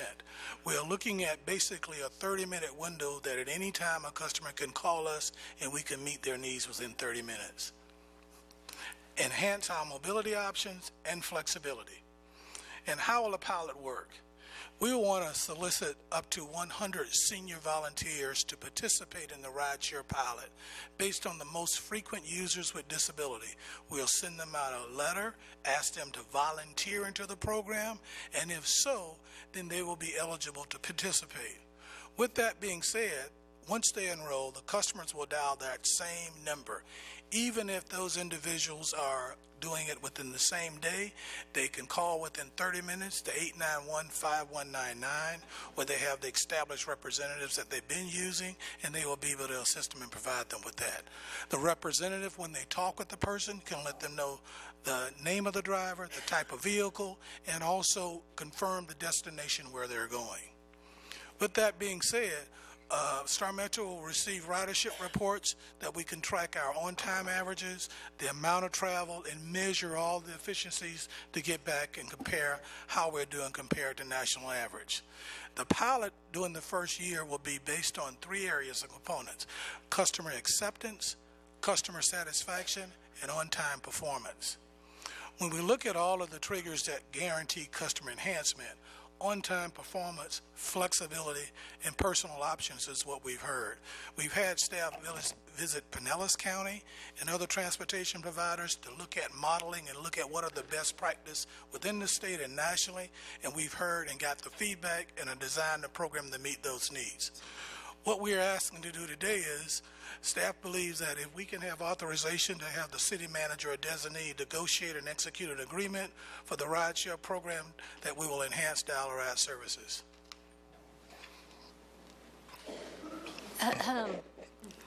Commissioner Miller, yes, ma'am. Thank you, Mayor. Yes, sir. Yes, ma'am. Mr. Barnes, thanks for the presentation and thanks for the work that you all have done on this. So we have Star Metro Uber. Is that what we have here? Almost sounds like it. Is that what happens? The people just call the number and tell you or someone, and then they send a car basically to pick the folks up? I mean, is that how it works? That's basically how it worked. They would call the same number that they do now, but they don't have to call the day ahead of time. They can call 30 minutes prior to their anticipated ride need. And when they do that, there's a web-based program that's called Concierge that allows the customer service rep to identify the closest vehicle to them. It also tells them the type of vehicle and the name of the driver. And we also can take a description of the person who's calling in. So if they're visually impaired and they're at the dialysis center, the driver can then go to them and pick them out to ensure that they don't miss the ride. But right now, what we've been finding, the leading person is not necessarily Uber, is Lyft has been the one that's... I was making a joke. I didn't mean Ride sharing. seriously hiring Uber. No. Okay. You had developed your own Uber.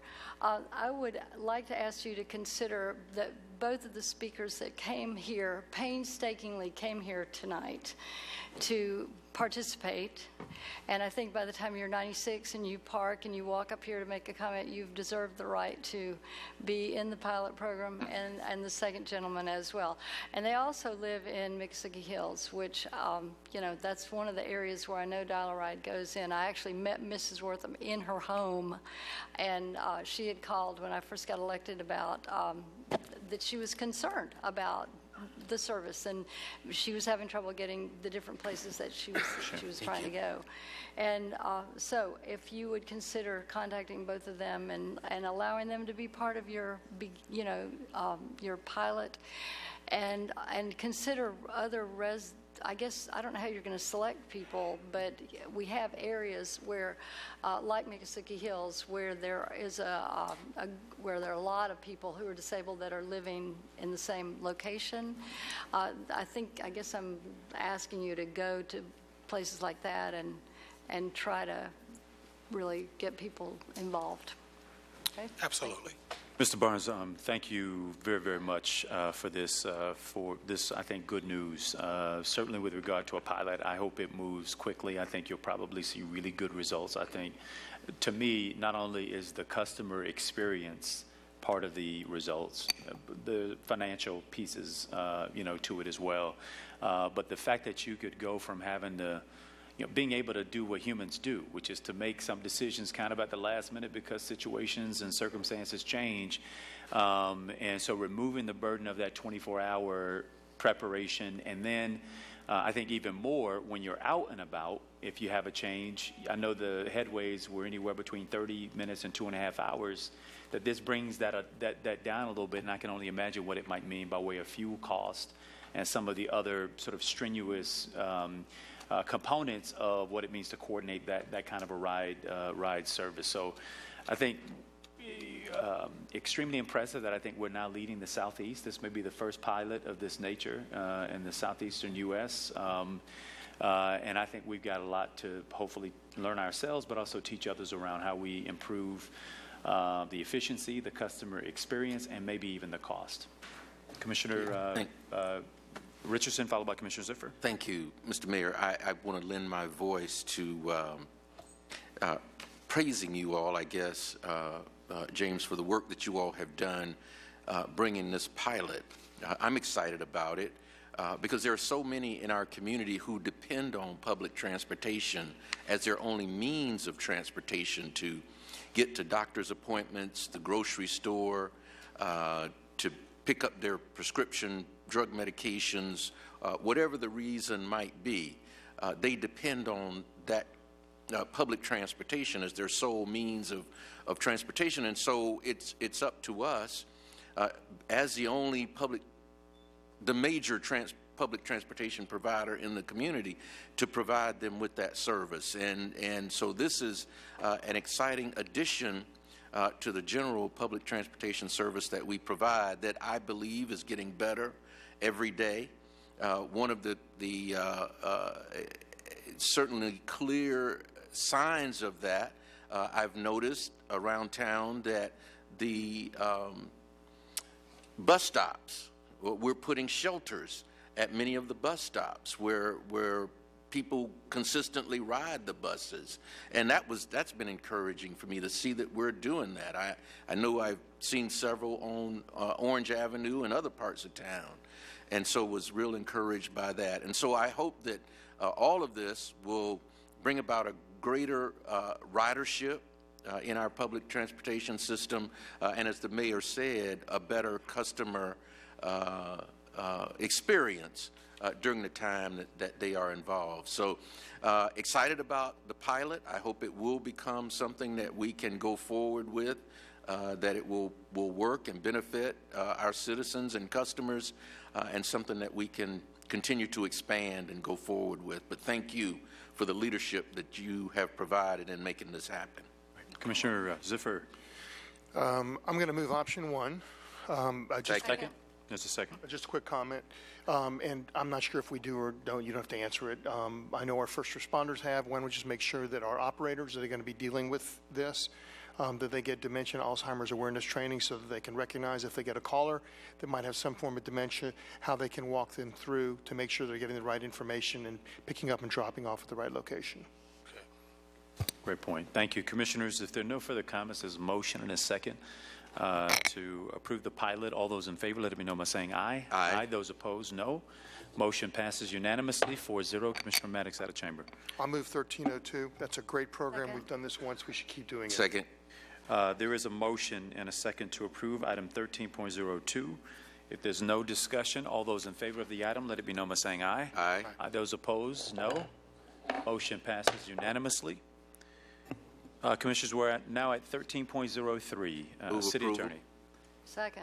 City Manager, I'm sorry. There's a motion and a second on approval, assuming there's nothing desperately relevant.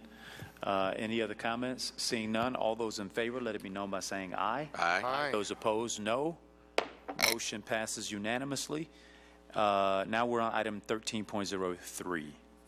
Mayor, Commissioners, as you know, I've been negotiating with the county administrator to phase out, at their request, the county's financial contribution to the downtown CRA district. Thank you.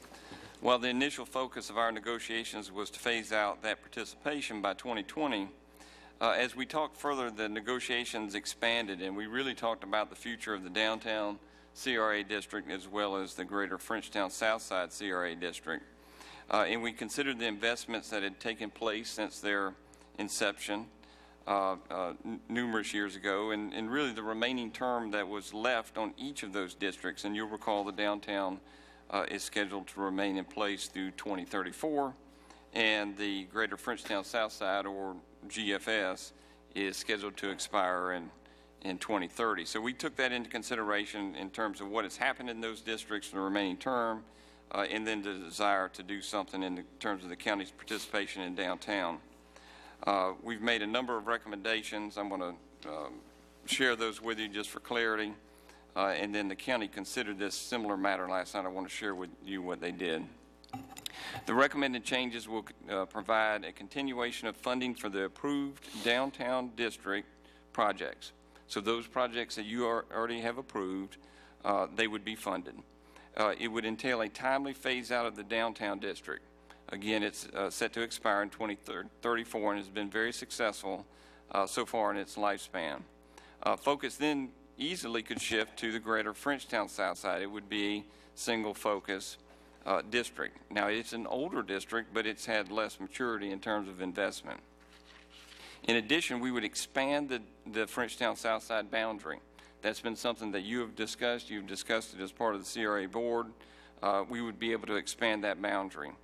And we would extend the term of that Frenchtown Southside CRA district by 8 years to 2038. This will allow it more time to mature and grow and achieve its maximum potential. Finally, the county would be at millage parity with us in this scenario. So the city of Tallahassee contributes 4.1 mills. The county, for the duration of that extended time, would also contribute 4.1 mills, resulting in an additional estimated funding for the Frenchtown Southside District of $29 million. So that's considerable additional funding that could be leveraged to encourage investment. In this case, the CRA would be restructured. The county commissioners that are on the CRA would no longer be on the CRA as it relates to that. Last night, the county commission considered this item, the very same measures. They approved it. It's here in front of you tonight to approve. They also separately took a vote, and I want to share this with you and make my recommendation. They separately took a vote to direct the county administrator to work with me to address the process related to the tourism development tax. And those are the monies that have been set aside, and there's a process that's been set aside through the CRA to deal with those. Now, in my opinion, that's a separate matter. That is not the matter that's in front of us. And if you wish, I'll look for your guidance. If you wish, I will work with the county administrator to renegotiate that or look at that. But I recommend in this case that you approve options 1A through E, which encapsulates all the changes to the CRA districts that I've outlined. So move. There's a motion? Second. And a second. Quick question. The tourist development piece, this was taken within this motion, or was this? It was separate. It was separate. It was a clean motion, separate and apart from addressing the CRA district. Just to educate us real quickly, the tourism piece, that is what share and what share? Well, I'm going to do my best to give you the history on this. This is the $5 million that was collected for the Performing Arts Center. Got it. And ultimately, there's some residual dollars left. They traveled through the CRA. They traveled through the CRA's approval process at this point, and that's the nexus, I think, in the discussion. But it's really not related to the prior matter that we had been discussing. Got it. Sounds good. Commissioner Richardson. This was originally the performing arts money. Got it. Commissioner Richardson. And I may have missed it, and if I did, just tell me. But did Mr. Manager, did you talk about why the county is now asking to be removed from the CRA? Because of the impending tax constitutional amendment. I didn't hear that, but I may have missed it. Commissioner, I'm not sure why they want to, in terms of their maybe I can help on the board or the money. The county is facing a referendum in 2018 that will add to homestead exemption, that will severely curtail their budget.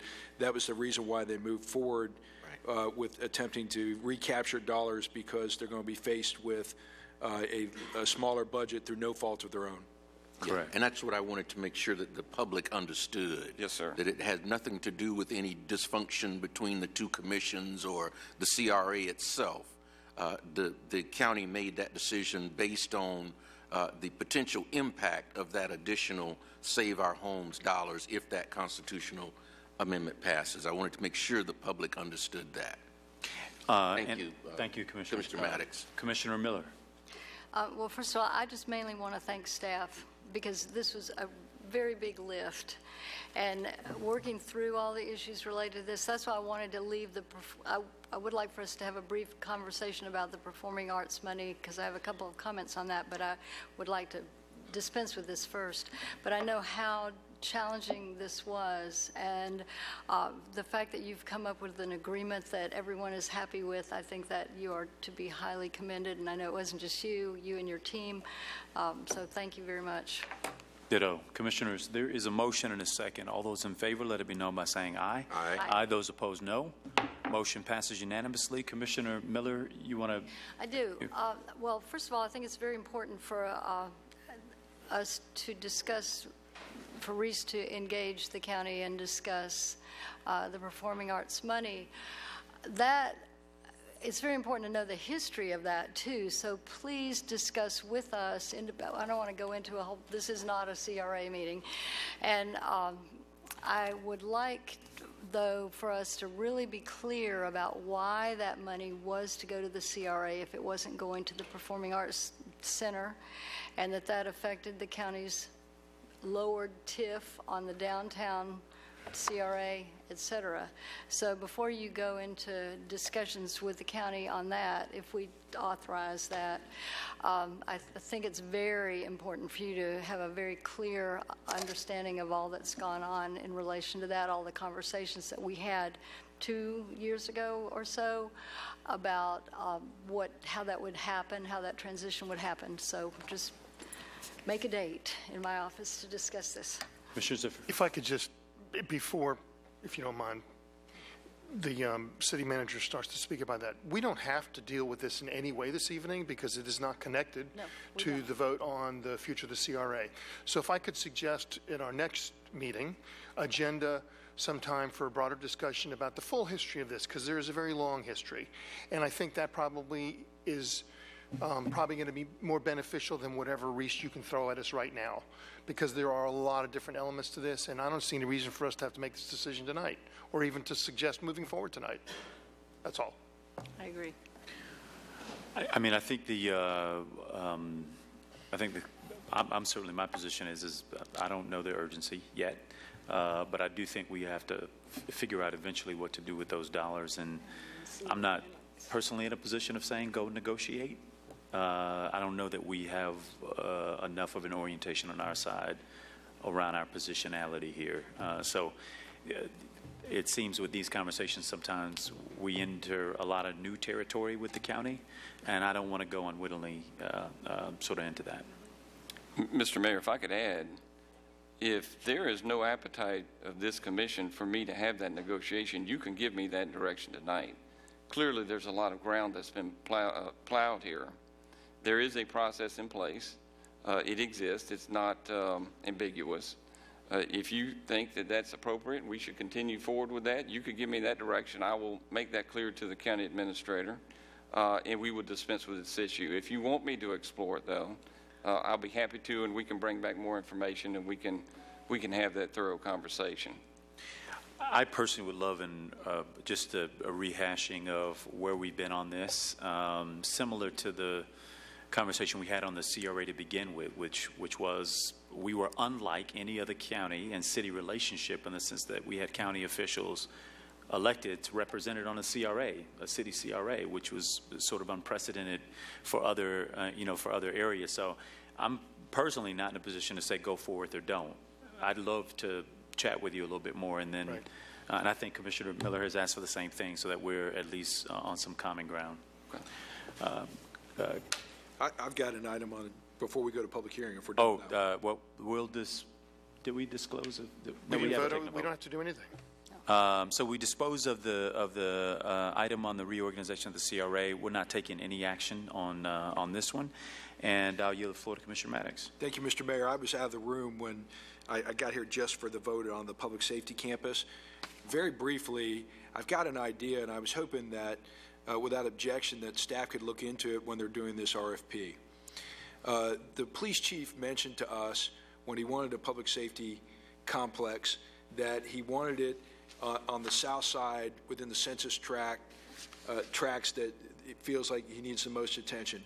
He mentioned that he wanted basketball courts and a community center and a place where people could recreate and interact with law enforcement officers, as well as having the day-to-day functionality of a police department. My idea is that we have 57.4 acres at Jack McLean Park with a pool, with active recreation, with a community center, with basketball courts, and it would seem to me that we could save millions of dollars if we looked at combining that facility with a police department. It is smack dab right in the middle of the census tracts that we are looking to serve and need the most attention. So my thought is, if while we go forward, I do not in any way want to slow down the process that's been outlined, as we go forward with requests for proposals, we leave open the ability for the city of Tallahassee to put in their own proposal using that site and judge that site against any others that we would get from the private sector, so we know that we make the best decision for the community.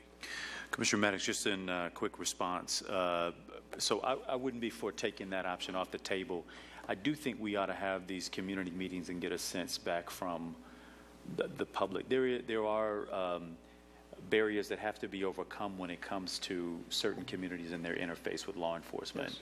And I certainly don't want to decrease the kind of participation and activism that we've seen at Jack McLean without going through the process and confronting head on. I just want to add it in. I agree. No disagreement from me on that. I do think we should include in our community conversation and dialogues that dynamic, which is a very, very real dynamic, which I think has to be dealt with when thinking about co-locating a recreational center like the one we've seen at Jack McLean with the success that we've had there with a law enforcement facility. But fully support the idea of having it under consideration as well. Commissioners, other thoughts on the recommendation?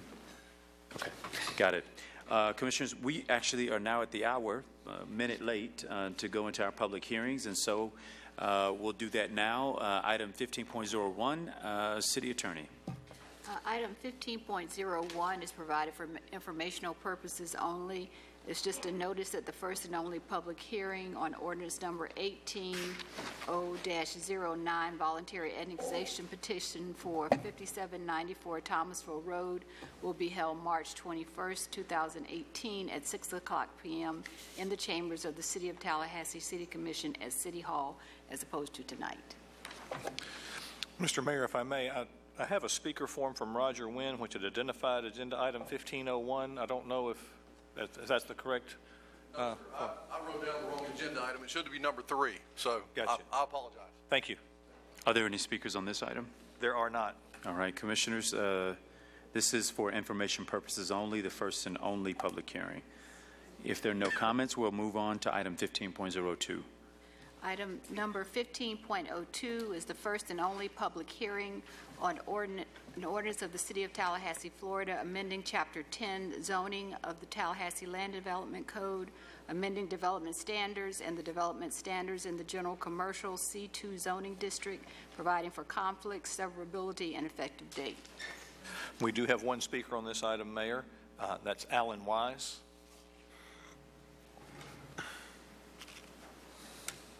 If you'll give your name and address for the record, we'll give you 3 minutes. Good evening. Alan Wise. I work for Greenman Peterson, 1590 Village Square Boulevard.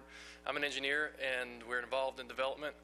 I think this is a good thing that you have in front of you. I just wanted to say it fills a gap that I feel like we have between C1, C2, and CP, and wanted to commend the Planning Commission for bringing this to you. Great. Thank you. Thank you.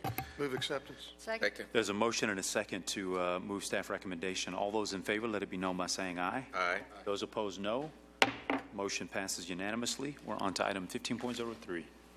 Item number 15.03, ordinance number 18Z06, first and only public hearing on ordinance of the City of Tallahassee, Florida, designating and including additional territory as and in residential preservation -2 RP-2 on the official zoning map of the City of Tallahassee adopted and established by the City Commission, providing for conflicts and severability and providing an effective date. And we do have Roger Wynn to speak on this item. Thank you, sir. I'm Roger Wynn. I work for Moore-Bass Consulting. I'm an engineer. I represent the applicant on this rezoning issue, and I'm just really available for comments. I don't have any other information to add beyond what staff has placed in the report. So, who is the applicant? I'm sorry? Whom is the applicant? Joan West. And she's here tonight. So, Great. Any questions? Seeing none, thank you very much. Thank you. Commissioners, there is not a motion. Acceptance. Second. The motion and a second to move acceptance. All those in favor, let it be known by saying aye. Aye. Those opposed, no. Motion passes unanimously. We're now at the point in the agenda for unagended speakers. Are there any?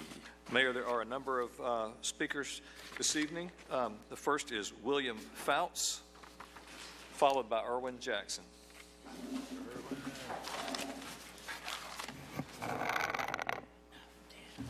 Yes, sir.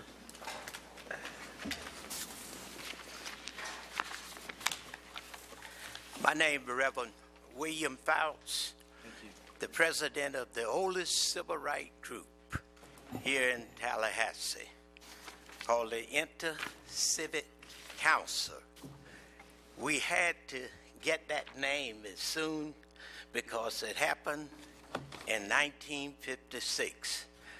And thank the city and all of you all for what you all have done and supporting us. You heard of the Tallahassee bus boycott. But we have a document here that was passed by our legislators in 2008. Are you familiar with it? Yes, sir. The Florida Senate and the House expressed profound regret for slavery here in the state of Florida. And at that time, the state of Florida became the 5th state in the United States to apologize for slavery. But the state of Florida done something real beautiful, and I'm very proud of it. They voted unanimously to support this. And I'm here tonight. Now is the time. I'm praying for our commissioners, for your endeavor in going into higher office. We need help. I love all of you. Scott Matted, I love you. I love you back, sir. Because you a gentleman that first brought it, talking about racism here in Tallahassee. My son worked, but he was a student over at Florida State at the time. But I'm here tonight. I need our city and county to get behind us.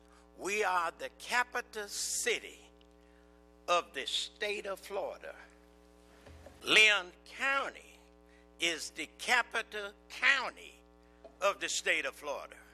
And when I was hearing the news about they want to move it, now is the time for us as city of this great capital to jump on board. And what encouraged me a few weeks, well, about a month ago, they had a little get-together over at the Moon talking about race. I can tell you a story. I'm going on 74 years old. And I can tell you about this particular spot here was called an old building, the modern building, water fountain. And I've been around and I know what history is all about. But I'm very happy and I need you all support. And being the president of this great organization, every year we kick it off during the Martin Luther King celebration. I don't like to make a lot of noise, but ladies and gentlemen, I believe in God. And when I went to that meeting talking about race, racism in America against blacks, how many, I know Brother Cooks know it, you have more laws on the book to keep African brothers and sisters here in slavery. So this is what makes this thing different. Talking about it is one thing. And as you read this, you're going to find out this happened in 2008. Governor Charlie Crist made a statement. You just follow it through. They asked for two things, healing and reconciliation. Am I right? Yes, sir. Just give me a little, Brother Cook. If you could... and I'm going to cut it off. Thank you, but sir. I need your help. Yes, sir. Number one, let's get something to acknowledge. This Inner Civic Council, girls in which we was organized, we had to get organized to carry on this work. We had to pay $38 a piece for the two girls that went to jail, and they paid the 10 cents. Just think about the interest of money on that. And also to our great city and to Brother James Bond. At that time, the city of Tallahassee did not have a bus line. It was private owned. And I thank God for our city. You have a beautiful bus. We asked for it during the 50th anniversary. And it's so much history. Yeah. And I want to hear back from this body because Indeed. I'm on the county back too. Yes, sir. I need your support because we have to do something about it. Indeed. Thank you very much, Pastor. I appreciate you taking time and coming down here today. Thank you. Next speaker. Next speaker, Erwin Jackson, then Stanley Sims. I need somebody.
Dr. Erwin Jackson, Tallahassee Truth Teller, 1341 Jackson Bluff.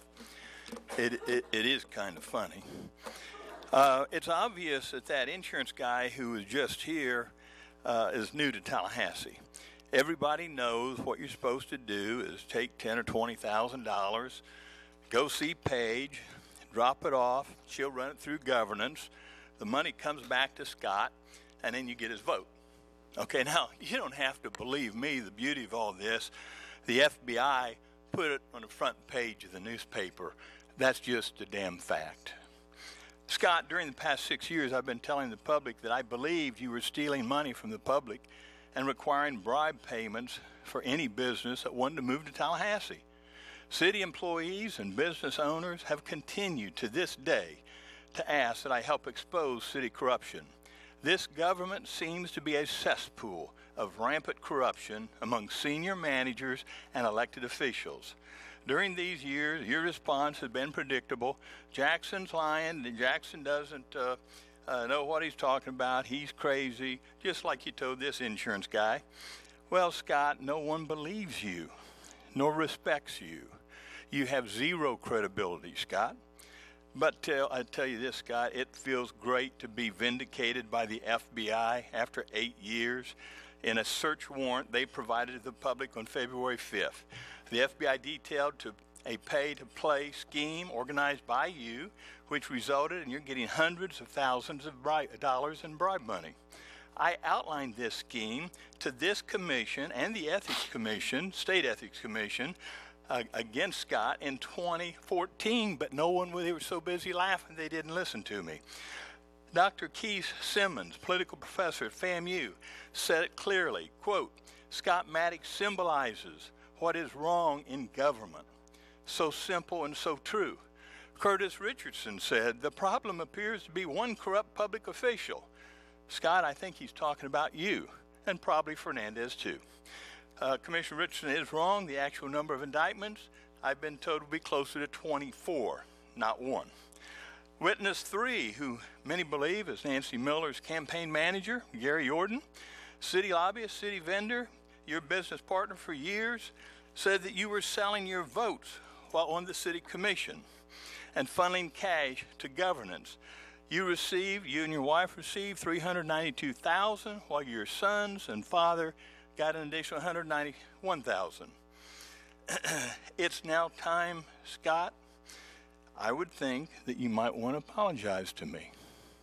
And if you don't want to apologize to me, at least do one good thing for the community and resign tonight. Deal with your legal issues and just simply go away. Excuse me, your time Thank has expired. Thank you, sir. Next speaker. Stanley Sims. He'll be followed by Jermaine Miller. As Mr. Sims comes forward, I usually don't do any back and forth. Mr. Jackson's allegations, as usual, are not true. and people who know me know that. We can read the He paper, has Scott. filed an ethics complaint that was thrown out, a residency complaint that was thrown out, an elections complaint that was widely publicized in the paper, but it was not publicized when it was thrown out, and the appeal of the elections complaint thrown out, and now has filed a bar complaint against me as well. No. So, Erwin, don't do that. All right. Thank you very much, sir. Commissioner, appreciate it. We're going to go to the next speaker. Stanley Sims. My name is Stanley Sims at 1320 Avondale Way. I'm the proud resident of the new city attorney, Miss Cassandra Jackson. I would like to be the first one to tell you congratulations. I'm very proud to witness this moment. It's very important to me. But Mayor, I'm here today because I want to talk about process. Process when it comes to individuals that may have records, individuals that may have a brown skin, individuals that may not be politically connected. And unfortunately, Commissioner Mayor, in this climate, there are a lot of claims out here, and I made a presentation to the Ethics Commission, but something here is wrong. Commissioner Richardson, you know me before I knew me. And you know when I believe in something, I will fight all the way till there's a breath in my body. And it's unfortunate that 2 years ago, Commissioner Gilziffer, you gave 16 very important senior managers exclusive raises because they were smart, they were intelligent, they deserved it. And then people like my wife, you reduce their raise from 3% to 2%. Remember the sweet potato, white potato, pre-present? That's how we justify that raise.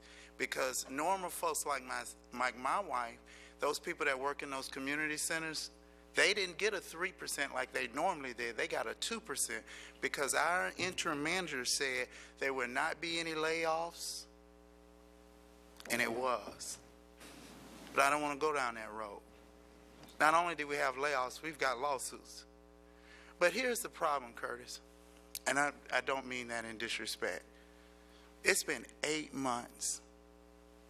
I have been everywhere. I have jumped through every hoop that has been presented to me by city staff. And they kept telling me, oh, in order for us to fund this initiative, you must be a CHSP. I said, nope.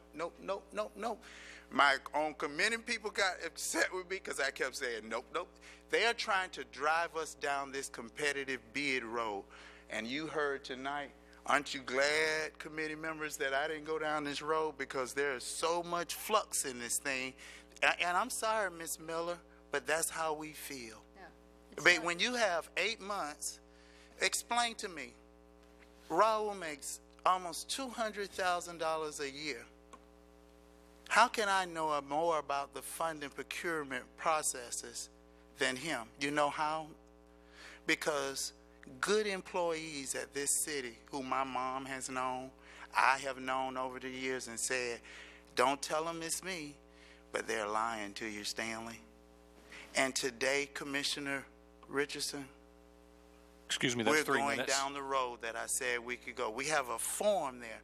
But the question is, why Allison Tent project went through a different process than mine?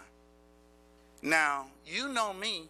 You're going to have to wrap it up, Stanley. I'm confrontational, but is that confrontational or frustration when someone's trying to sell you a lie when you know the truth? To me, that's frustration. But when you're a dark skin and you have a felon, you'll do exactly what Mr. Raul did. He tried to issue a restraining warrant against me. Excuse me, your time has expired. I continue to stand for the truth. We need a government for everybody, Ms. Miller. Everyone. Thank you, Mr. Sims. I appreciate it. Next speaker is Jermaine Miller, and then James Fairfield.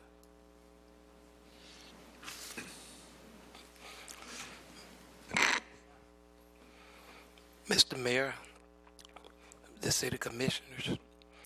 I'm here to address that. Would you give your name and address for the record, please? Jermaine Miller, 1790 Balkan Road, apartment number 2. Thank you very much. I'm here tonight to address that the ex-felons need their more pay for the jobs they do. Some of the felons in the city, they also requesting that every time they apply for a City of Tallahassee job, they get denied because of their background. Some of them also get denied for being who they are or what they went to prison and jail for. What I'm asking for y'all to do is to help the ex-felons to get their rights back or help to get their pay more so they can take care of their family and their bills and everything. And that's what we should do, help them get more pay for this, for working, or help them get a job in the City of Tallahassee. Thank you. Next set. Commissioners. Just very quickly, and I wish I had it in front of me. I serve as a chair of a National League of Cities committee that advocates before Congress. And many times in our meetings, the conversation of banning the mosque comes up. So having implemented that here in the site of Tallahassee now, I think, Mr. Mayor, was about 3 years ago, I requested of staff some of the numbers, what's happened with us here, and it has steadily climbed. So we actually, since it was implemented, Mr. Mayor, which you pushed through, it has gone up each year. So I just want to make sure everybody understands that when it comes to people applying that have felonies in their background, this city does not deny them a fair shot at the job because we don't know that until they go through a process. So I want to thank you for all your efforts there, Mr. Mayor, but the city's actually done a really good job in that regard. Here, here. Next speaker. Next speaker is James Fairfield. He'll be followed by Harry Brown.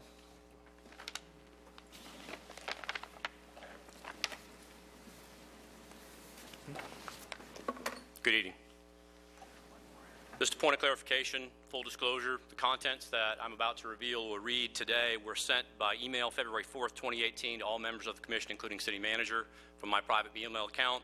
Tonight, though I am a city employee, I'm here on personal leave. I am carrying no city-issued equipment. I have left my marked vehicle at the station and traveled here by vehicle for hire. So just to make clarification, I am not here representing the City of Tallahassee Police Department. Although there are some members here in uniform, I am here standing alone. I got no responses to my email, 7821 Deer Pond Lane. I apologize, James Fairfield. And based upon that, I felt compelled to come here tonight. I've been with the City of Tallahassee Police Department for 28 years, currently serving as a Rotation 2, Shift 2 Commander of the Watch Patrol Division, a position that I will return to at the conclusion of this.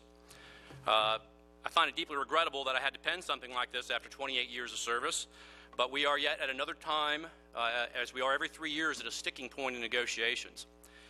For those uninformed in the audience, every 3 years, police labor go through their contract negotiations, and I've come to expect some chicanery back and forth.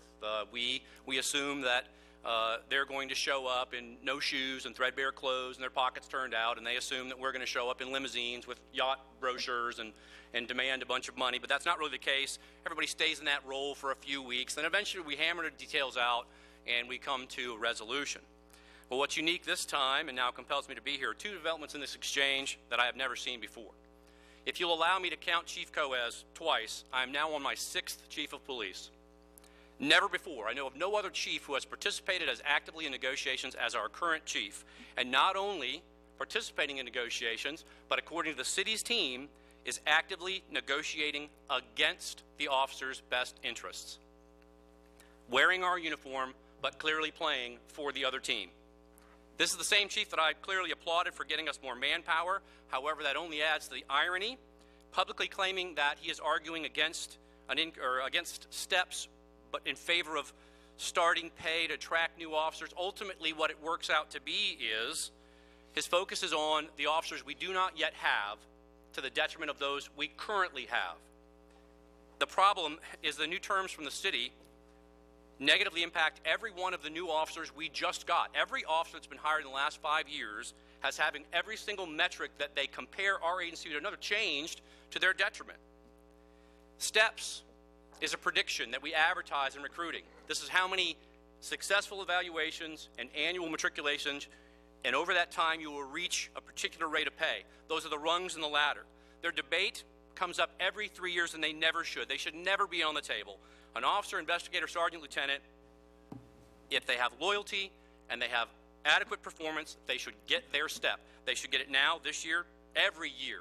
But every year we fight about this. Every year we fight about it. If it's not offensive enough, the city wants to make it longer to reach full retirement, require a greater percentage of salary to finally get there, then delay cost of living adjustments once you have retired. Excuse me, that's 3 minutes. Every comparable metric used to attract and retain these officers is now being changed to the detriment of the officers. I've lost 3 since impasse. I'm carrying 20 vacancies on my division. There's only 13 people in the pipeline. We're going down the exact same path we went before. My final thought.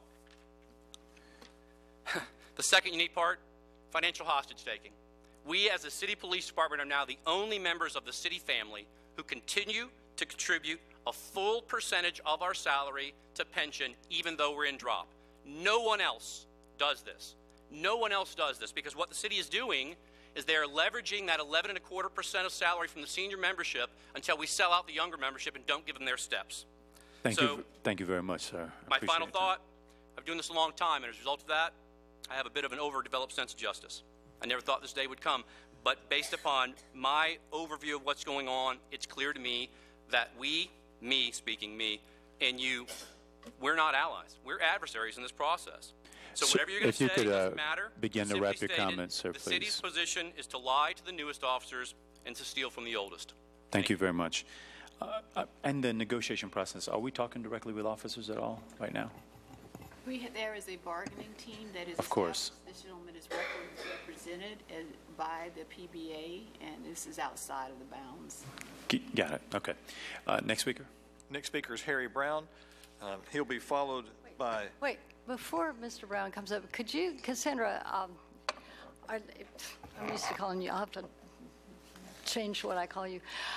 Could you speak directly in the microphone, and could you say that again? Because I think it was very important what you said, and I wanted to make sure, because I didn't hear it. Well, the city, we have a bargaining process that we follow under statute. This gentleman apparently is in the bargaining unit. He has a representative who speaks for him. The city cannot go outside of that. They have their bargaining team established. We have ours. It goes to a statutory process. And this conversation is out of the bounds of that process. Thank you. Thank you. Next speaker. Next speaker is Harry Brown. Mr. Brown will be followed by Barney Johnson, and Mr. Johnson will be the last speaker for whom I have a speaker form.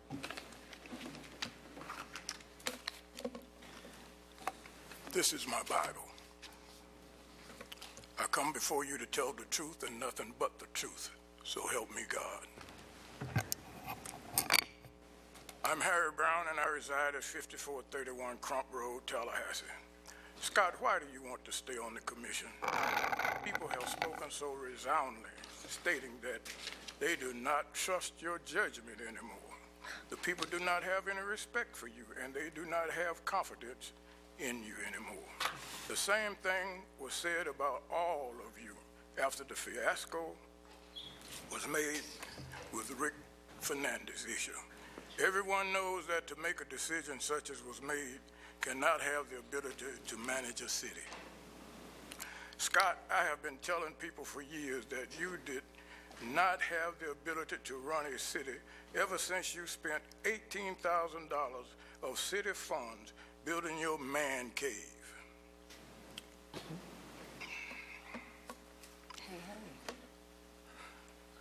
Right in the center of an office complex. It shows that you did not have respect for yourself nor others working around you. Simply you just don't get any lower than that, Scott.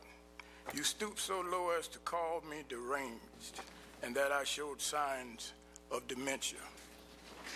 You have shown that you are about as dumb as a donut to have done such things as you have done and call yourself a leader. True leaders do not do some of the things you have done, Scott. Some of your cohorts have asked you to step down, and you have refused. The salt have lost its savor. So move on, Scott, so that this city can come back to some sense of normalcy.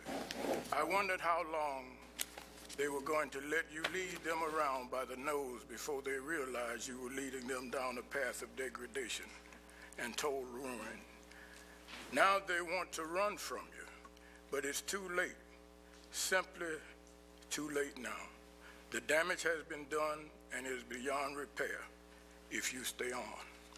Gillum, what kind of city do you think you are running when you are gallivanting around the world and your coworkers do not know where you are? Shame on you. You call yourself a leader, you should now go and look for a real job and stop trying to live off the people. Miller, thank you for leaving. You won't have to put up with we won't have to put up with the racism you spew around the chambers while wanting to add more security because a person comes to air their concerns about things that they are concerned about. Scott, please go someplace where you won't have to carry a gun. Excuse me, your time has expired. And intimidate someone and then lie about it. Don't you know when the people don't want you anymore? Y'all please give this city a break from all of you. Remember, Scott, the proclamation that you gave me on September 12th, 2001, and on September 14th, you and Anita Favors fired me. Excuse me, your time's expired. Thank you very much, sir. After 20 years of beautiful work for the city. Thank you very much. Have a good one. My last word. Sir, you've had your last word. Can we get the next speaker, please? You gave a man over here 30 seconds. I can't hear you. Sir, you've already taken a minute. You've taken a minute. Can I get the next speaker, please? Barney Johnson. I'm sorry, I can't hear the name of the next speaker. The next speaker is Barney Johnson. Barney Johnson, if you could take the podium. Thank you very much, sir. You in a system. Thank you very much. We appreciate it.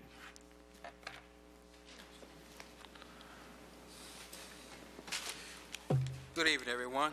Good evening. It's good to see the faces that you elected in office. All the negativity that I have heard, I'm not here to bring negativity. Thank you. This man here, Mr. Maddox and Mr. Kurt Richardson, Mr. Gilliam, we thank you for your support. Ms. Miller, Ms. Zephyr. My name is Barney Johnson. I am here to ask you for your support. There's much to be said about our economy over the last 20 years. My concern is in aviation, where profits are in the billions and wages are low. For those individuals who works at airlines that contracts the works out to other companies and also wholly owned to other companies, also wholly owned by major airlines. We need your support in placing a living wage at the Tallahassee International Airport. Our previous president spoke concerning change. President Obama stood up for a living wage in America. President Trump, he states, let's make America great again. A living wage is part of the change in making America great. As a customer service agent or a ramp agent, our first priority is safety. The levels at the Tallahassee International Airport is really stressful and very high in all areas than it's ever been before. Security issues may cost an individuals up to $11,000 to $25,000 to $27,000 in fines for not being responsible for the safety of our travelers. Because of this, we are asking that you all be concerned to add this to the next legislative agenda for improvement. If you know what's taking place on a daily basis as you get up on an aircraft at the Tallahassee International Airport with the agents and their job function, you won't want to ride a plane, or you won't want to take that trip to your destination. The individuals who works at the airport who are contract through Delta and wholly owned by American Airlines, the wages are low. The agents does jobs that they're asked to do with pride and safety. We're asking for your concern to look into this issue to bring a living wage to the Tallahassee airport. There's approximately 8 to 11 airports here in the United States that have a living wage. Yesterday, Fort Lauderdale was rewarded a living wage. So I ask you all to look into this. I remember when you brought AirTran to the Tallahassee airport. Yes, sir. Excuse me, your time's expired. Thank you. Thank you for your concern. Thank you. Can someone explain? Didn't we establish a living wage for city employees? Does that not apply to those working at the airport? He's talking about the vendors that the airport to require the private sector vendors to provide a living wage. I'm talking about vendors also and wholly owned subsidiary carriers. The carriers. Like American Airlines and also those who work for Delta that's under contracts. If we could get a report back on that. In the past, what we've done is made sure that we had a living wage of all our city employees, had not contemplated folks that are vendors at the airport and or carriers, but I'd like to get that information back. I'd second that. Thank you for your concern. Yes, sir. Thank you. Next speaker. Mayor, could I ask? Yes, Commissioner Miller. Mr. Johnson, could I ask you to come back? There were several things you brought up. One of the ones that I wanted to follow up on and ask you to follow up with the city manager and the airport director is who works for whom, and if there's any way that city employees could work those jobs. I don't know anything about any of this. I'm just saying, would you, and you do, so if you could fill in Mr. Goad and the airport director, and then as Commissioner Maddox asked, we could get back of more information so we could have a better discussion, because we're at a loss. That's been between the airlines and the staff. Definitely. But thank you for coming and telling us your concern. Basically, I was told that I had to go through the proper procedures. I was talking to our commissioners to get this on the agenda. We asking that you guys put it on the agenda for 2018, and I'm for sure we can get it voted in. Good. Thank you. Great. Thank you very much again. Commissioners, there are no more public speakers. I wanted to bring up a few items. One, I'll just read so I can get the details right. The former property of the Shabbat House on 2601 North Meridian Road, when they purchased their property in 2601 North Meridian, a PUD was approved for some plans that they had for redevelopment of the area. That redevelopment that was approved at the time actually never took place. And the property was just recently sold. The new owner desires a single-family use and rezoning back to the residential preservation zoning district. Staff believes that it is in the best interest of the neighborhood to move forward with that request. Because there is no other forum to make this ask at this time, I would like to recommend that we, the Commission, initiate the rezoning process. After that, the planning will handle from there, and both the former and the current property owners' wishes will be addressed in that process. So I would put that out there. If there's no objection, Make a motion. Commissioner Maddox, you have to. Yeah, that address is different. But my wife and I sold 402 Plantation Road to the Chabad, whatever year that was. It was prior to 2004. So I want to register a conflict and not vote on anything that has to do with that property. I don't know whether it'd be a conflict if it's changed hands, but I just want to bring it up to the city attorney. You can let me know what it is. City attorney says that it would not be. Okay.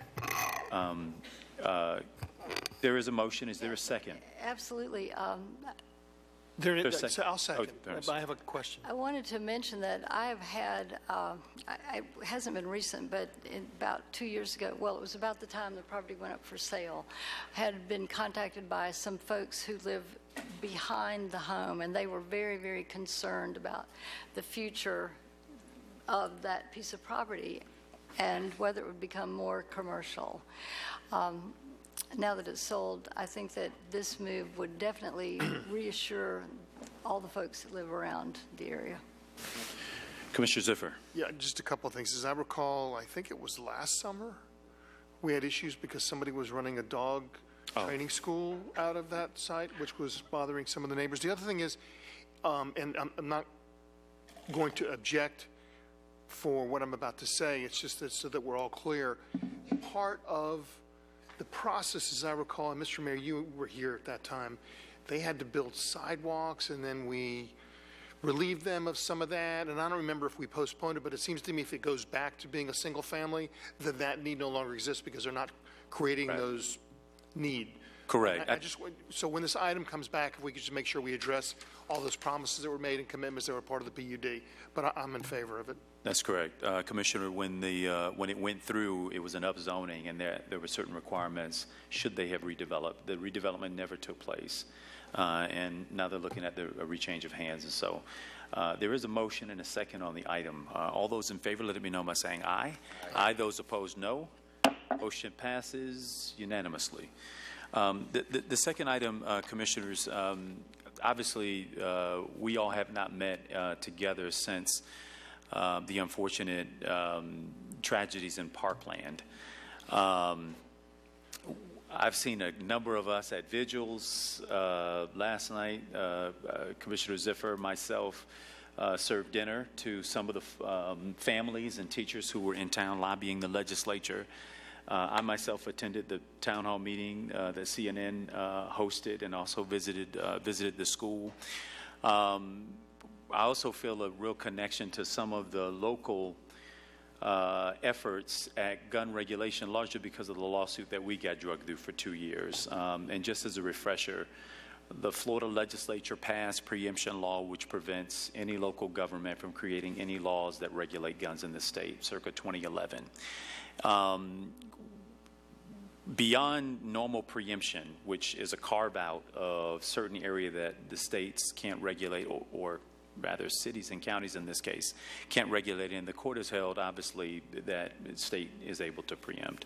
What we were arguing in our case, tried to argue in our case, was that this went above and beyond what the normal preemption was. It wasn't just a carve-out, it included in it penalties, and the penalties included one, that indemnification would be removed from us. So a decision that we made in our capacity as elected officials, we had our legal protection stripped from us as local government officials, which meant we had to go and get our own legal counsel.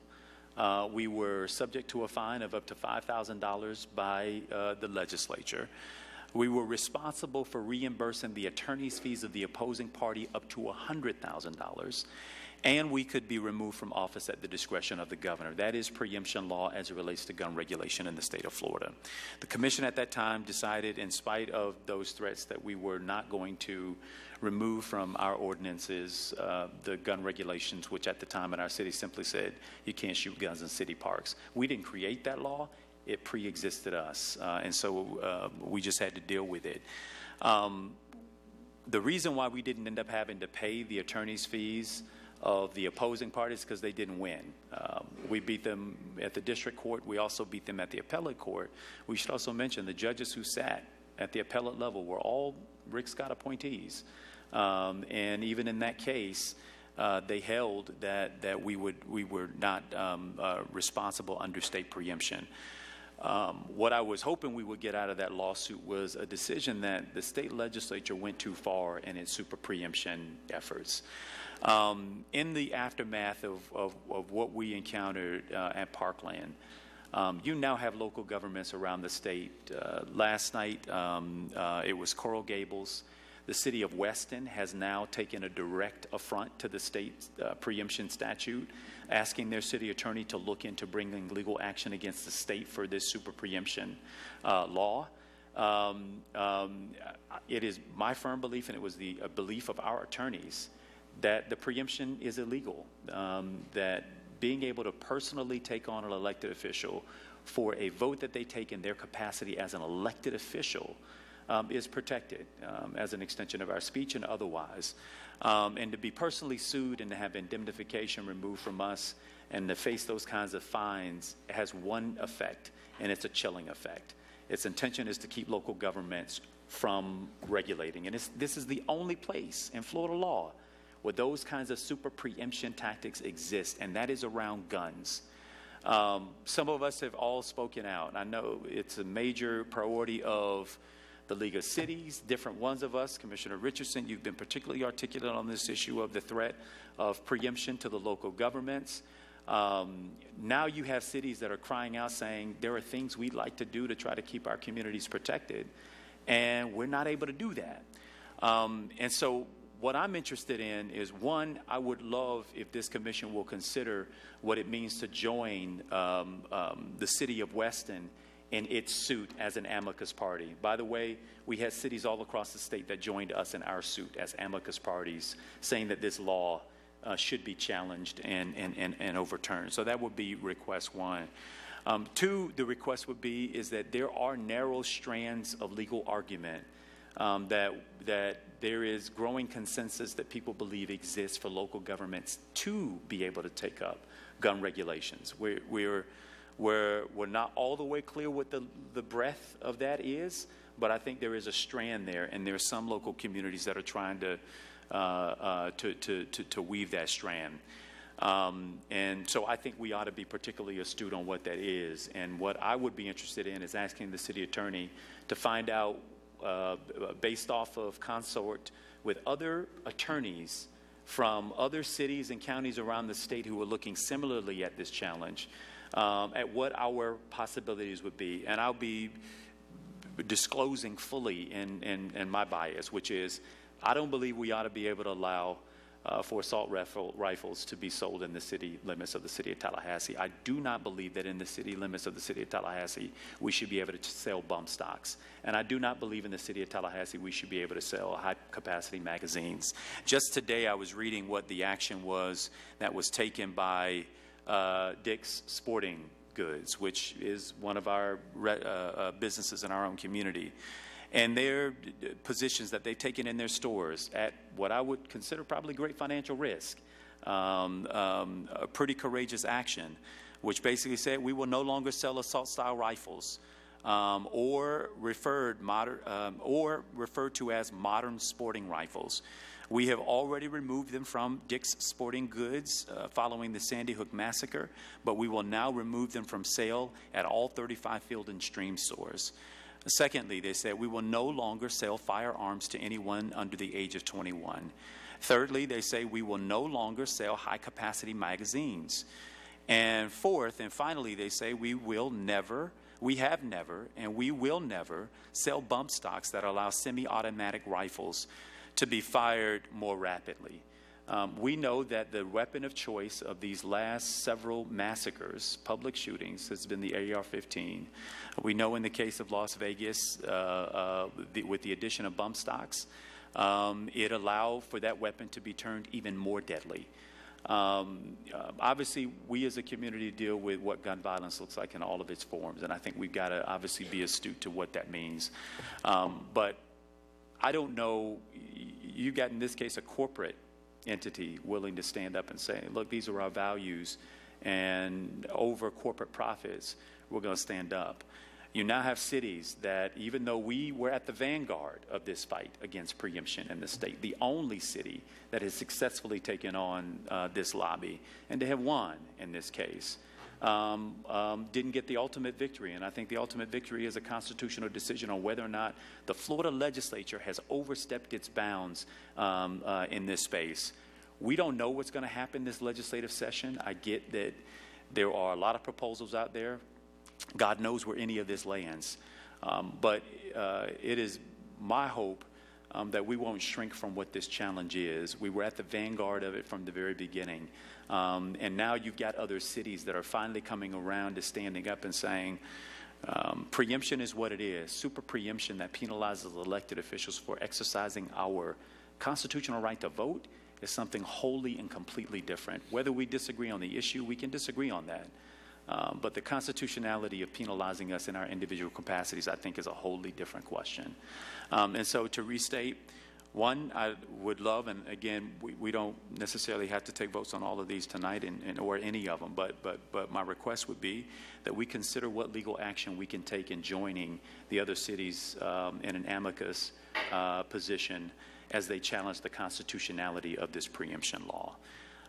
Two, that we evaluate what narrow strands of the law, even as preemption exists in this state, that might allow us any opportunity out there to consider what regulations might look like when it comes to guns in our own city. And then third and finally, just a specific statement on the kinds of changes that I think we could potentially look at incorporating. Again, although I don't know what our legal positionality will be if we were to pursue the assault weapons sales, the bump stock sales, and the high-capacity magazine sales. So those are requests to the city attorney. Those are my comments on it, and if anybody cares to respond, I certainly welcome it. I'll respond. Commissioner Miller? Mayor, in the past, I was really supportive of the fact that we have of going forward and pursuing the avenue of questioning the constitutionality of the action of the legislature in requiring or in taking away our protections that are established in the Constitution. I am still interested in that because I do believe that they have done so, and I would be interested in finding out more about what it will take, the pros and cons of signing on and supporting these other. In fact, that's where we left our last discussion, was that staff was to go forward and find out what, I believe it was Palm Beach County in that case. So that's one thing. As far as the secondary part of that, I am not at this point ready to go forward on that, having only had a few months of respite from the fact that we were under the suit in the first place. So I'm not ready to take on that again. Thank you, Commissioner. Commissioner Ziffer. Jamie, you want to record us too while we make this speech? Sure. Mr. Mayor, I'd rather wait until the legislative session ends. I know there's some legislation moving through. I'd like to see where that ends up. I don't think anything you've said is something's terribly objectionable to any of us, but there are different things that are occurring now. So my preference would be to come back in March and have a broader discussion. Got it. Commissioner Maddox. I see no harm in the city attorney bringing us back options. The fact that the legislature continues to preempt local government and uses just draconian penalties as a sword of Damocles to hang over local government's heads is a terrible precedent, regardless of however you feel about the subject matter at hand. So I'm glad with getting options back. Appreciate that. Thank you. Commissioner Richardson. Yeah, I agree with Commissioner Maddox. I don't have a problem with us getting additional information. I'd be certainly interested in knowing what the implications are of whatever actions would be recommended, both as a city and a commission and personally. Sure. Because I would not be interested in any personal liability and having to take that on. But I'm open for the city attorney bringing us back options and information on those options. Commissioner Richardson, Maddox and Miller, I do appreciate the supporting, asking the city attorney to come back. I do think that this turf is very much so evolving over the coming weeks. I think people are still dealing with the impacts and the implications here. And I think there is a healthy weight of attorneys out there that are considering this dynamic and what options cities and counties have. We are completely, I won't use the term, but we're at the intersection of the ire of the legislature on these preemption pieces. And again, when it comes to guns, this is the most aggressive preemption that exists in the state of Florida, where it personally holds liable and takes on an elected official for what we are elected to do, which is to express our opinions through our vote. We can disagree on the substance, but to penalize us because of our vote, I think is a wholly different issue. So I'll surrender the floor for other thoughts on sharing of ideas, and I appreciate the guidance. On the timing, though, are we fine with a meeting in March? Oh, yeah, of course. After a session. Of course. Welcome to your new position. Thank you. I thought we'd start you off with a real easy Mr. Mayor? softball type topic. I just had an issue of protocol during our meetings. It still really concerns me that people are able to approach this dais randomly and throw items and pass out items. It's fair. We need to establish a protocol for how and when that happens. It just troubles me to no end, and especially in this environment that we're living now, I just think we need to establish some type of protocol and make that known to those who wish to address the commission. I think that's fair. We brought this up before when we had a pretty dramatic display of throwing papers and that kind of thing. You know, I get that decorum is like a novelty and not very rampant, at least in these last several months and whatnot, but something's got to give. I mean, at some level, we have to be concerned about the safety of people in this room, and obviously those of us at this dais. All of us sit here. We take our, lickings, deserved or undeserved, whatever they are, but it's another thing to put individuals in harm's way simply so someone can pull off a stunt. And by the way, you never know when these stunts, go over and become something worse. And so we've given guidance before to evaluate those kinds of things, and I think we're doing that again. Mr. Mayor, just to add to that, not too long ago, a young lady appeared here and demanded all of our resignations. She later wrote an editorial to the Tallahassee Democrat, was featured in the Tallahassee Democrat. She was lauded by Mr. Jackson for her position. I think she previously worked for a talk radio entity, and on Facebook she posted a picture of her with a black AR-15 with the following commentary: "My boyfriend bought me a new rifle for Christmas. It's a 16-inch 300 blackout AR-15, Magpul stock and grip, Burris 3-time optic. He also threw in some ammo and 2 magazines with a 30 and 20 round capacity each. Anti-gunners on my post, a translation. It's a big, scary, evil black gun with an unlimited bajillion round automatic capacity, and it kills children on its own because it doesn't have trigger discipline, and it's definitely barred in New Jersey, New York, Massachusetts, and California. I have it to hunt deer and pigs, also mostly because I can, and I like triggering you with my super killer auto magic weapons of war." That person stood right here. Yeah. And was featured in the Tallahassee Democrat. So I absolutely agree, people approaching us is not a good idea. Yeah. Commissioners, any other sharing of ideas? Commissioner Miller. Well, after all this, I hesitate to bring it up, but when we had the speaker who came in, who lived in Miccosukee Hills, he mentioned how difficult it was for him to sometimes, when the bus stopped a little bit farther ahead, we have a bus stop that has actually been paved and created over in the past, 4 or 5 years.